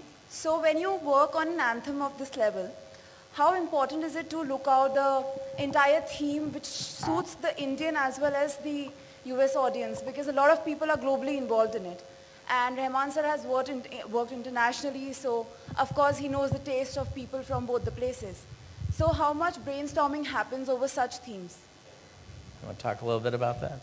Yeah. I think if you look at it, as I told you before, it's a universal phenomenon, good versus evil, and inspiration and motivation to fight against evil. So that was my brief. And so I worked with the lyricist Nirmika on this. And so we came up with the hook, Rokena. And I played that to the folks, and they really loved it. They came to Chennai, 3 of them, and they instantly liked it, and they wanted some little changes. So this whole thing was just a week's work, and then we played it last night too. I think, look, great music is great music, no matter what language it's in or what part of the world it's coming from. And this man has consistently made some incredible music. So I think all Marvel fans are going to be inspired by that piece. Joe, sir, right here. Sir, just now that you said, first of all, welcome to India. And now that you have said that you have taken the first 6 Avengers, you are closing the chapter in Endgame. What I would like to know is that since you said you're closing the chapter, post Endgame, are we going to see these original Avengers, or are you all going ahead with different characters and different storylines? Again, I don't want to talk about the plot, but I'll say this, is that, Infinity War was told from the point of view of Thanos, and Endgame is not. So take from that what you will. But that's as much as I'll give you on that question. Yeah. Yes. Thank you. Is it possible to pass in the microphone? Yeah, thank you. First of all, welcome to India, and thank you so much for giving us the best MCU movies, be it Winter Soldier, Civil War, Infinity War, and I'm sure for Endgame. My question to you is, Marvel MCU has got a huge fan following in India. The people have gone crazy for Infinity War. I'm sure that you might have come across some videos of reaction videos in theater. Yeah, I mean, I'll tell you that part of the reason I'm here is that when we were working on Endgame, someone sent us a video reaction of an Indian audience, a very large Indian audience, watching Infinity War. And the moment where Thor arrives in Wakanda to save the Avengers, it was deafening. It sounded like a football stadium. And we got the chills listening to it. And I'll tell you, Endgame was not it was not an easy movie to make. It was very, very difficult, very exhausting for my brother and I. And when we had our down moments, we would just pull out that video and listen to that reaction from that audience to Thor arriving in Wakanda, and it would lift our spirits, and we'd keep going. And so thank you very much from the bottom of my heart as a filmmaker for giving us that experience. My question to you, sir, don't you think it's high time that we should have one superhero from India as well? If yes, then who can be the one? Picking a superhero from India? I mean, I think, listen, as they move forward, I don't run Marvel, but I'll tell you this, I do know, and I'm a fan and I'm watching how diverse it is becoming. And I think that is the future of Marvel storytelling. This is global. And it's again, the reason I am here is that audiences around the world are reacting to these movies in a way that is profound. And I am certain that cultures are going to start seeing themselves represented on the screen and identifying with characters on the screen. So look forward to it. Last question, please. Hi, Renuka. Yes. Hello. Here. Oh, sorry, I think we have a microphone right here. Hi, Joe. It Yes. was a pleasure speaking to you early in the morning. Yeah. And I have one question for you and Rahman, both of you actually. Joe, for you, the question is that how true is it that you actually didn't let Tom Holland read the script so that he doesn't talk about it? How true is it? Because he keeps joking about it all the time. But is it really true that the script was not Tom given Holland to him? does not get the script. No. So it's true. Tom Holland gets his lines, and that's all he gets. Sometimes he doesn't even know who he's acting opposite of. We'll just, and we use like very vague terms to describe to him what is happening in the scene, because he just has a very difficult time keeping his mouth shut. And Rahman, for you, it is almost 10 years of cinema, for Marvel to kind of get to Endgame. You kind of made the anthem in 10 days.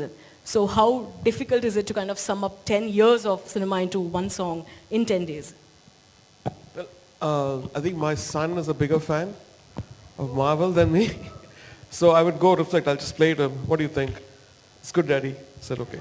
So he was my, I would look at his eyes and find whether that we have the spirit. And thank you, Amin. Thank you. That would be last question, please. So over to you, Joe. Yes. Yeah. Yeah. So, look, I know that you probably have a lot more questions. We can go on all day, but I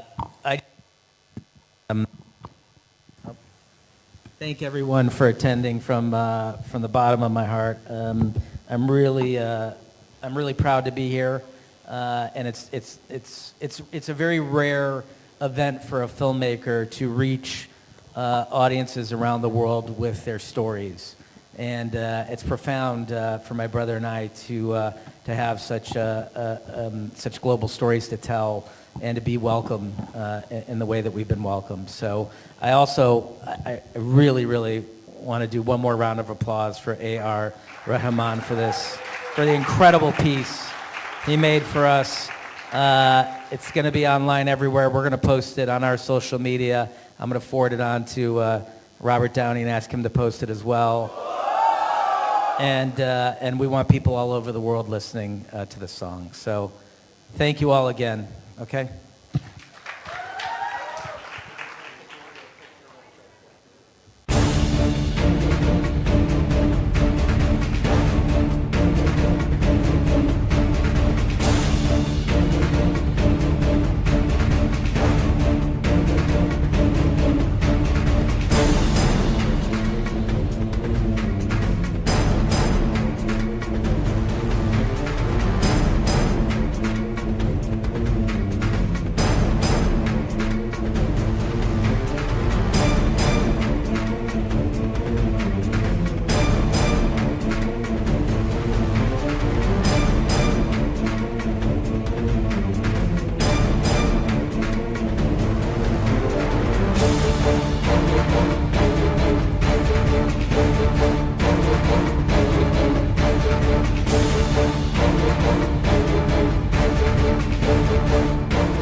Avengers, are you ready to assemble?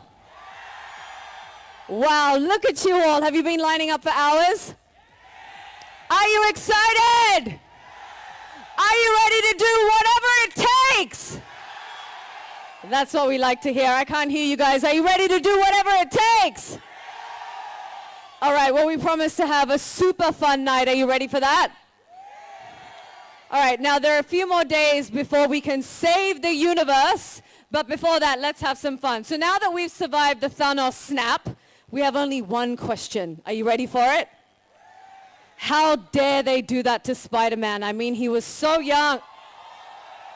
Exactly. What's that? All right, but on a serious note, let's explore in the crowd. Now, who thinks Spider-Man should come back? I mean, if you want Spider-Man to come back, you're going to have to do a lot better than that because we need Joe to hear you. So who wants Spider-Man to come back? Who thinks Black Panther should return?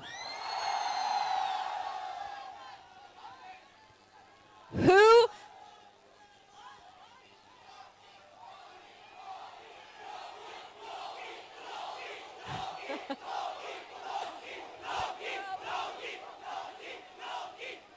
All right, we'll talk to Joe about it. We will. Now, who thinks that Thanos was actually right and agrees with his philosophy?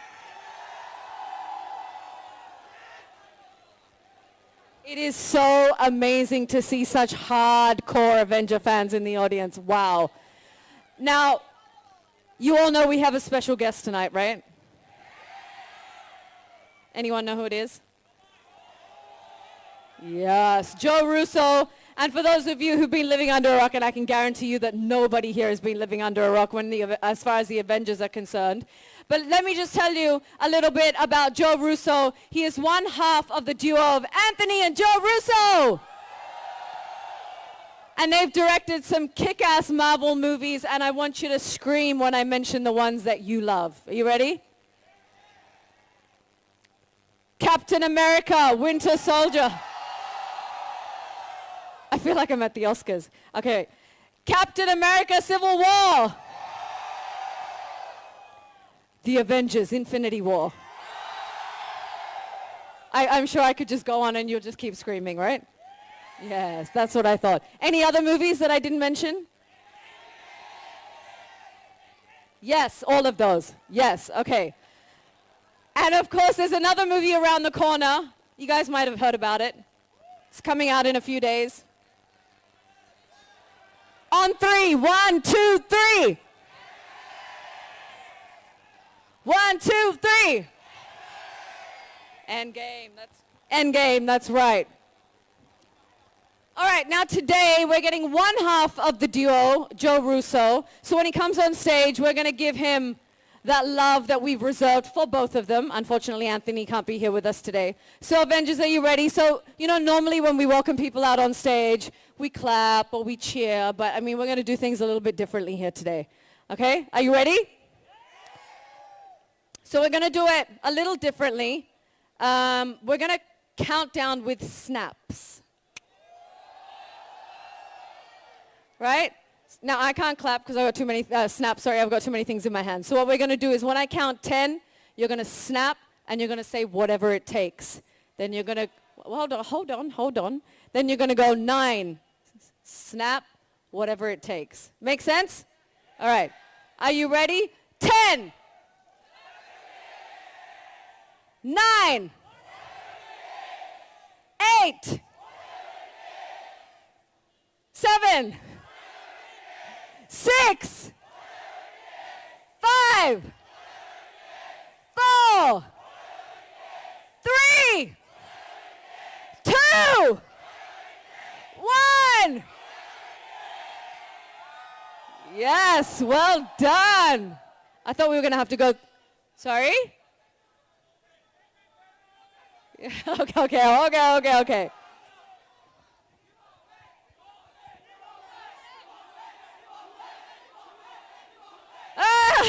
Jeez, I was warned that Avenger fans are pretty crazy, but I mean, you guys are blowing me away. All right, so I want to find out now who the biggest Marvel fans are in the house, the real ones that know all the trivia. Are you ready?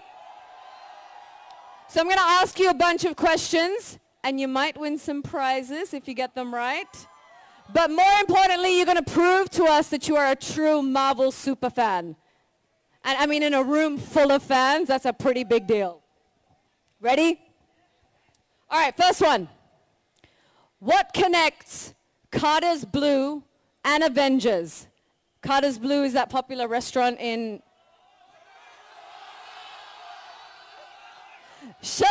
for everybody. No, I'm just kidding. Wait. I'm kidding. All right, good. Great start. Question number 2. Who has directed the most number of Marvel films? First over there in the white shirt, congratulations.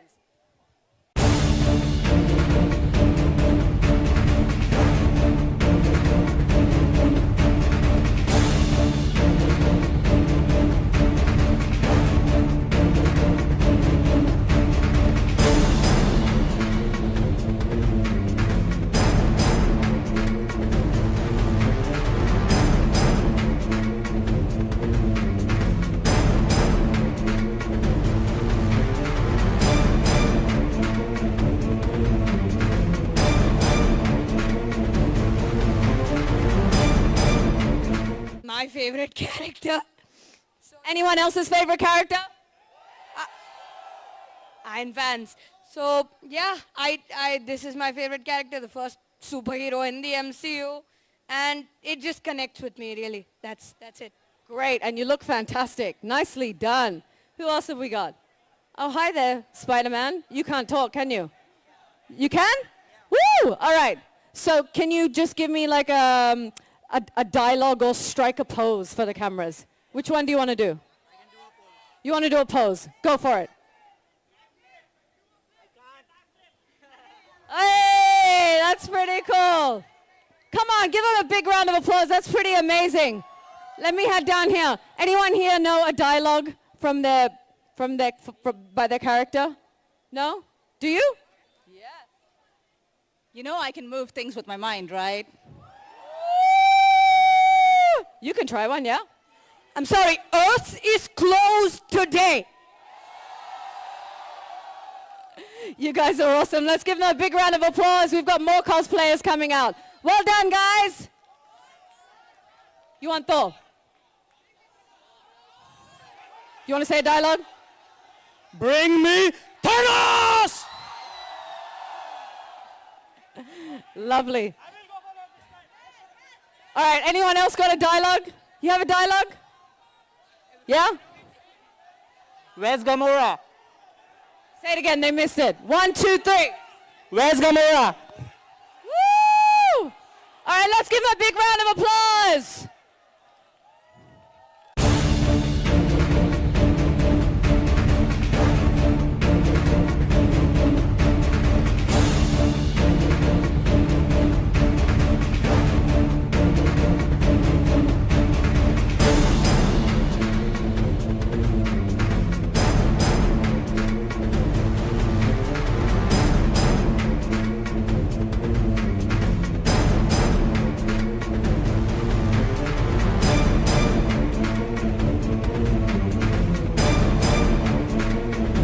Have a dialogue for us, ready to go? Any one of you? You do. We're in the end game now. What about you guys? Oh. You can take away my suits, but you can't take away one thing. I am Iron Man. Hey! No? Who else?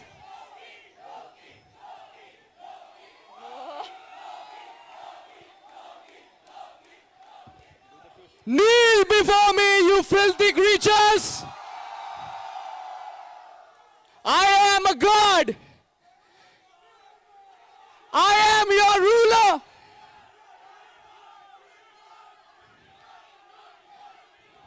Okay, shut up. All right, guys. You have one? You have a movie? Some people move on, but not us. Not us. Whatever it takes. Whatever it takes. Yes? Mr. Stark, I don't feel so good.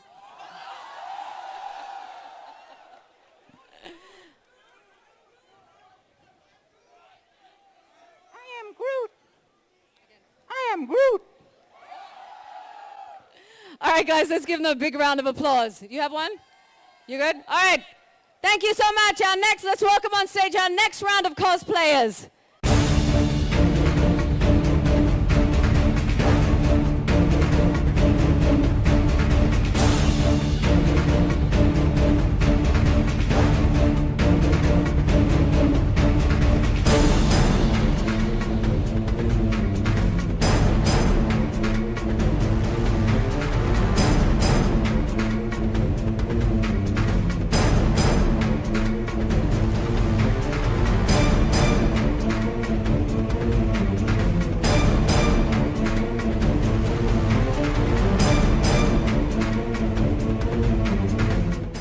They all went to the other side.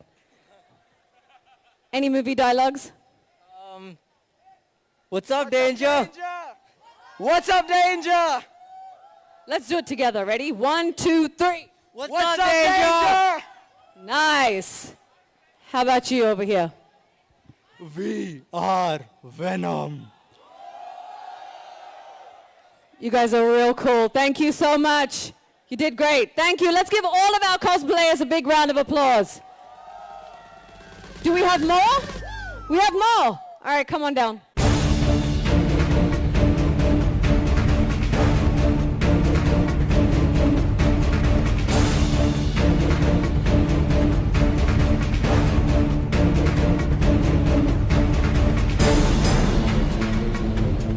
Do you all have a movie dialogue? Yes? You all have one? Can I start one at a time? Can you speak? Hello? Anyone in there? Oh, shit. Hi. You know who I am. By the way, everybody needs a hobby, and this is my hobby. All right. Hi there, Spider-Man. You have a movie dialogue or a pose for us?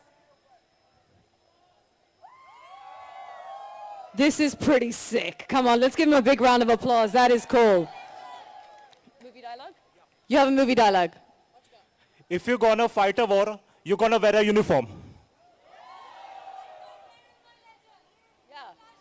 You have one?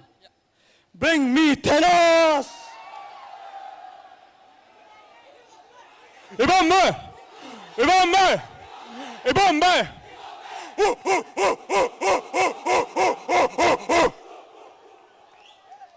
For Wakanda! Alrighty, I'm just gonna walk around you here because you're scaring me. Wakanda forever! It's Nanotech. You like it? Because it's Iron Man. Neil, the game is about to end. Guys, cheer! Come on! Neil. I said Neil! I don't do that stuff no more. I'm taking you all down with me. Woo! Sure, you guys are too cool. Let's give them a big round of applause. That was epic. Nicely done, guys. Thank you so much. And that's all of our cosplayers. Let's give them one big final cheer. And Give a huge... Look at us. This is us here. Okay? Guys, this is not about Bijli ka bill tera baap bharega. Bijli ka bill sabka baap bharega. That is Thanos. Thanos and dad were right. Okay, resources are finite. Electricity is finite. So you gotta snap the half of the people out of there. So what I need you guys to do is, what are we? We are Marvel fans, right? I want you to cheer with me. Marvel, Marvel, Marvel, Marvel, Marvel, Marvel, Marvel, Marvel. जो रुसा तक आवाज जानी चाहिए. Okay, guys, I need to tell you something. Joe really loves fans, okay? Joe really loves fans. And promise me one thing, you guys got to do one thing. When Joe appears, you got to give him the loudest cheer because I promised him that we Indian fans are crazy about Avengers. Can you do that for me, please? You can, right? So, okay. So, do you guys think you're the biggest Marvel fan? Come on, guys, I'm the biggest Marvel fan. Come on, man. No, I'm not. Maybe I am. So who met Joe Russo over here? I met. See, I'm floored to show off. Yeah, thank you. I'm sorry. Okay. But now, you guys get to meet Joe Russo. Are you guys excited for it? मैं सोचा अपना नाम चंचोस रखूं मैं चंचोस Thanos का भतीजा that would be better, right? So how many of you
Okay. India, India, India. Thank you. That was an incredible welcome. Thank you very, very much. I'm very happy to be here. Thank you so much for being here in India. What a great honor it is to have you here, right, guys? There's so many incredible Marvel fans in India. How could I not come here? This is the first stop, the very, very first stop on the press tour for Avengers Endgame. We haven't even finished the movie yet, and I got on a plane to come here to be with you guys tonight. So thank you for coming. Huge applause to Joseph! By the way, it's all because of this guy right here. Woo! Thank you, sir. Thank you so much. So, sir, I have a question for you. Yeah. First of all, thank you. You kept your promise. You're in India. Second, where is Anthony, sir? So, because we're not done with the movie, one of us had to stay behind to make sure that the final VFX shots that were coming in, one of us has to be there to approve them so they can go in the movie. So he's at home. I won. He's at home approving VFX shots, and I get to hang out with all of you here tonight. Woo! So we have loads of questions from obviously this insane crowd here today that are such huge fans. We're going to ask you as many as we can. Sure, Unfortunately, let's do it. obviously, we can't ask you a question from everybody. We'd be here all day. Okay, so the first question would be the infamous snap of fingers by Thanos. A lot of our favorite characters disappeared. What was the logic behind retaining a few of the characters? Well, I don't want to, we've been protecting the plot of this movie for a very long time now, and I know the fans want to go into the movie unspoiled, right? Yeah. And when you see this movie, you're not going to spoil it for anyone else, right?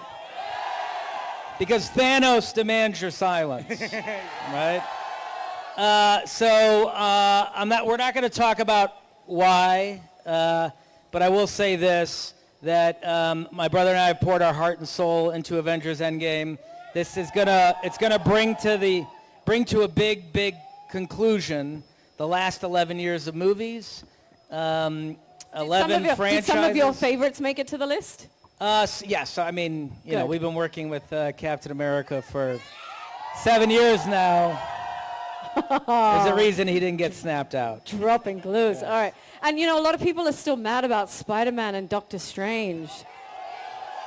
What do you have to say about that? Unfortunately, not everyone survived the snap. That's the way it goes. There have to be stakes in these movies, or ultimately the storytelling can ring hollow. So be prepared for more stakes is all I can say. We like that. Do you and Anthony ever kind of disagree on the fate of a character? We do, and then we arm wrestle to see who wins. Or just snap. Yeah, or I snap him out of existence. Actually, that's why he's not here. I didn't want to say it, but I snapped him out. Yeah. All right, so now that you're here in India, a lot of fans have actually asked if we can hear the Avengers, get ready for this, you can thank me later, speak a word or two of Hindi? Yeah, which Avengers would you want to speak a word or two of Hindi? Iron Man? Iron Man. Yeah. Yeah. I love it. I love the passion. I mean, listen, these movies are about speaking to a global audience, and I'll tell you, the way that India responded to Infinity War was just overwhelming. I mean, the reason we make these movies are for you. And it was very touching to my brother and I. In fact, there was a recording of an Indian audience watching Infinity War, and when Thor arrived in Wakanda. Yes! It sounded just like that. It was like a football stadium, and it went on for about 30 seconds. And making Endgame was a very difficult movie, but in our low moments, we would pull out that recording and listen to Indian fans responding to the movie. And it would keep us going, so thank you. Is this going to be the most exciting one yet? Without question. I mean, this is the conclusion. So everything has been building for 11 years. Everything has been building to this movie. There's a reason it's called Endgame. But then what next? What's next? What's next? Yeah, I mean, you have to wait and see Endgame, and then we can figure out where it goes All from right, here. good. I like that answer. Great. So, you know, we have a lot of fans. We have a lot of cosplayers that have come out here today and dressed up as their favorite character. So we would like to take a picture with you and them, if you don't mind. I would love to do that. Would you love, yeah? Yes. Can we bring them out, please?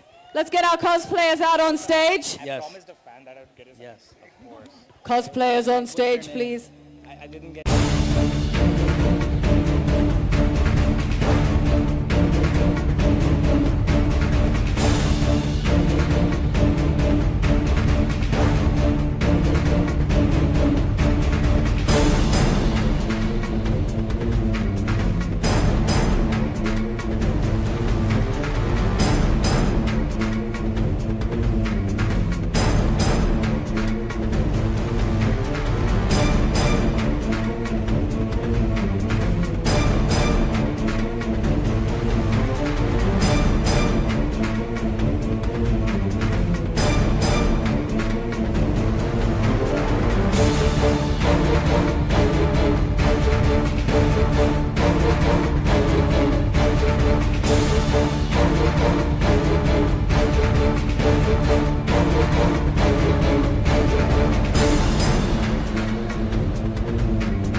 Let's give it up one last time for our cosplayers. Thank you so much. A huge round of applause. Woo! Feels a new car in here. Yeah. Joe sir, I have a question for you. Yes. I wanted to ask this personally. Out of all the 4 movies you have directed, Winter Soldier, Civil War, Infinity War, Endgame, which is your personal favorite movie?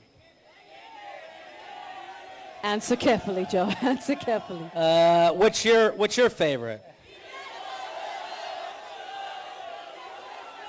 Okay, I'll ask. Winter Soldier? Civil War? Infinity War? You haven't seen it yet, so I guess it's unfair to say this, but my favorite is Endgame? Endgame. Whoa!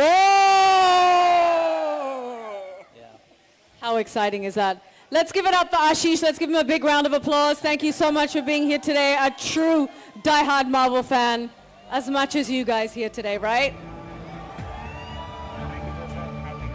Thank you. Everybody cheer for Joe sir! All right, so I know that the Avengers couldn't be here with us today. That's right. They could not be with us today. However, I did bring some hellos. Oh, we like from that. a few of your favorites. So let's take a look, Okay. shall we? Hi, India. It's me, Paul Rudd. I really wish that I could be there with you. I mean, I do. I really wish that I could be there with you. I want to go to India. But until I can finally make it over to visit, Joe's just going to have to do some extra celebrating for me. So have fun, and I'll see you guys at the theater. How about that? Paul Rudd. Amazing. Wishing a special hello to Indian fans. Yeah, and we welcome him to come with you next time, right, Yeah. guys? Yeah. Yeah, we're not going to say no to that. Now let's see who else sent a hello. Maybe Thanos himself. Let's see. Hello, India Avengers fans from Budapest, Hungary. I'm sorry that I can't be there, but my buddy Joe Russo is there showing you what he can of Avengers Endgame.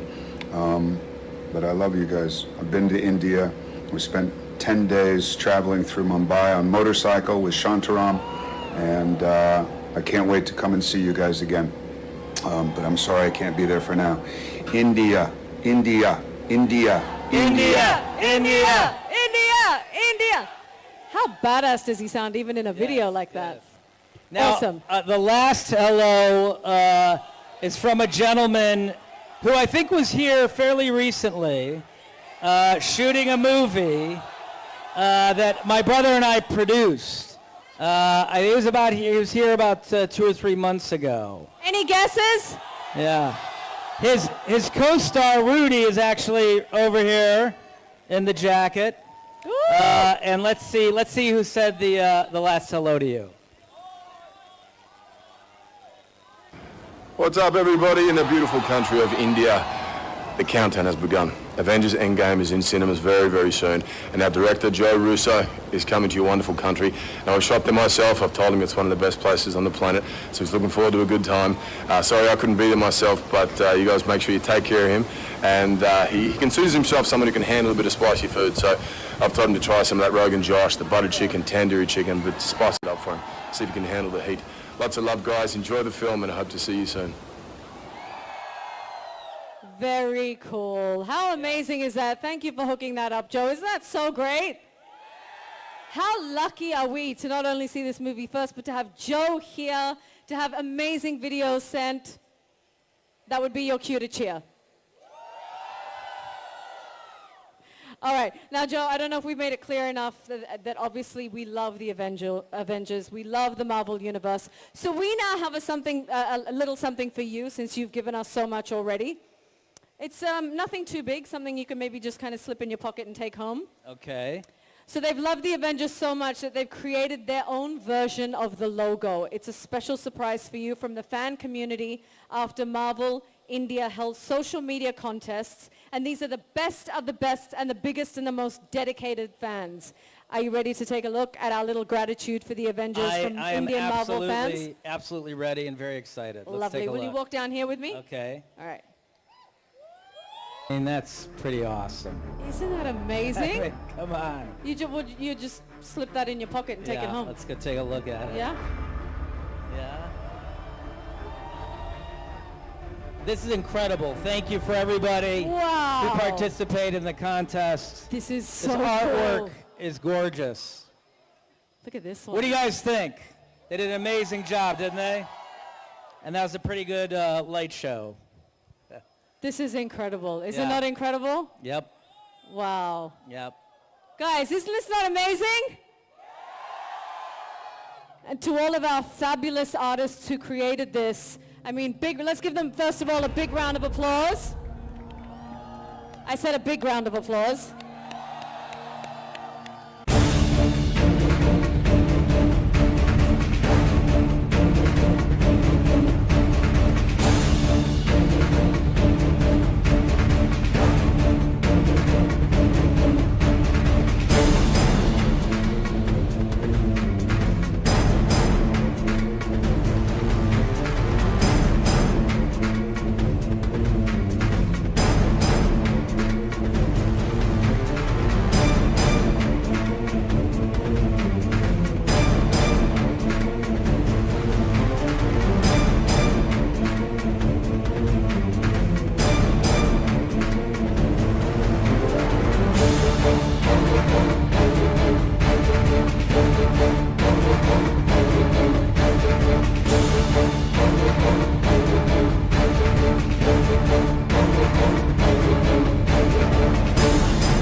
give the artists one big round of applause. That was amazing. They did amazing work.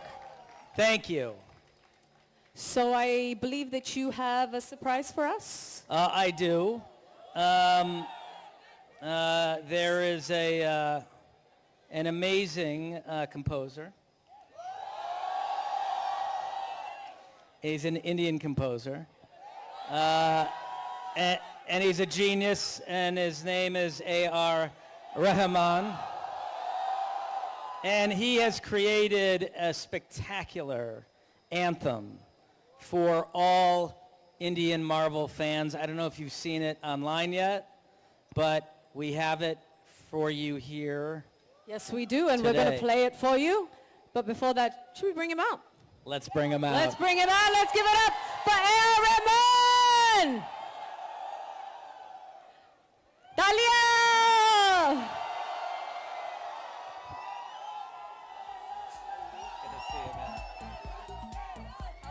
How are you? All right, let's get back and ask you both to please come forward. Isn't this incredible? Let's give him another round of applause for being here. So, you know, people across the world know about your music, but given today's occasion, is there one thing that every Marvel fan wants to know? Every Marvel fan. I can guarantee you everyone here wants to know. Who is Rahman's favorite Avenger? Iron Man. Iron Man! Who are all the Iron Man fans that are here today? Just like 80% of the crowd, you know. So you've worked on the anthem for Marvel from India. How different was it from every other piece of work that you've done? What goes into making a track for superhero movies? In this particular case, I wanted to create something which would resonate with the theme of the film and also have a universal appeal, a fight between good and evil, and there's a heroism in it. And it's a bit complicated. And first of all, being terrified about creating something for such a big entity. You know? Well, you did a fabulous job from what Joe has said, and I think there's only really one thing left to do. Play it, play it. Let's take a look. Joe, let's have you build it up. Go for it. Okay, this is amazing, and like I said, it's an anthem for all India Marvel fans. So please take a look. I got chills the first time I saw it. I walked over and hugged him and said, this is incredible. So now we're going to share it with you. So here we go.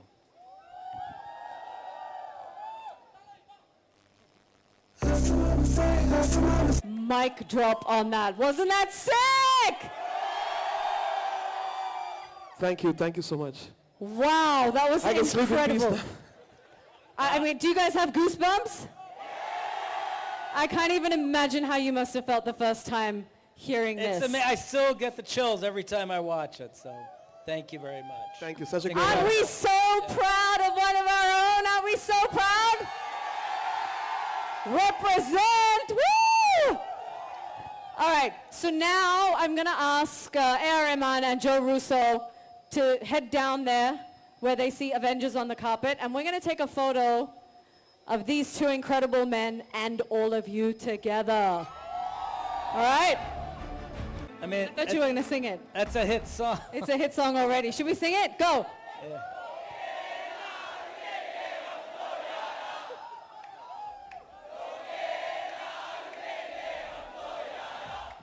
That's all it takes. Yeah. Look at this. You guys are true fans. I love it. Thank you. Thank you very much to Joe Russo, A.R. Rahman. It's been an absolute pleasure. For all the Tamil and Telugu fans, it's coming in another 4 to 5 days. Thanks for the patience. Amazing. That's great to hear. So thank you to both of you for this amazing event today. It was a pleasure to have you guys here. I think Marvel fans across India are absolutely thrilled about having you over, Joe Russo. Thank you so, so much. And I want to thank all of the fans who waited here today to come out to the event. My brother and I, we love you from the bottom of our heart. We appreciate the fans so much. We make these movies for you. We were fans ourselves, and now we get to make these films, and it's a dream come true. And we hope that you love Endgame as much as we do. And obviously we can't wait for Endgame. I mean, it's just killing us to have to wait any longer. So as we sign off today, we're going to sing the anthem again, and then we're going to... Are you ready? 1, 2, 3.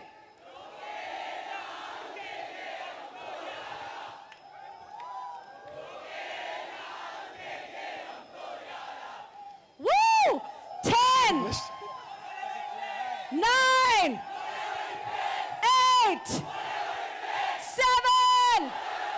6, 5, 4, 3, 2, 1. Everyone say Endgame! Thank you so much for being here. Let's give it up for Joe Russo and Rahman. And let's give it up for all the Marvel fans that showed up today. Thank you guys. Enjoy Endgame, enjoy the anthem, and good night. Good night. Love you.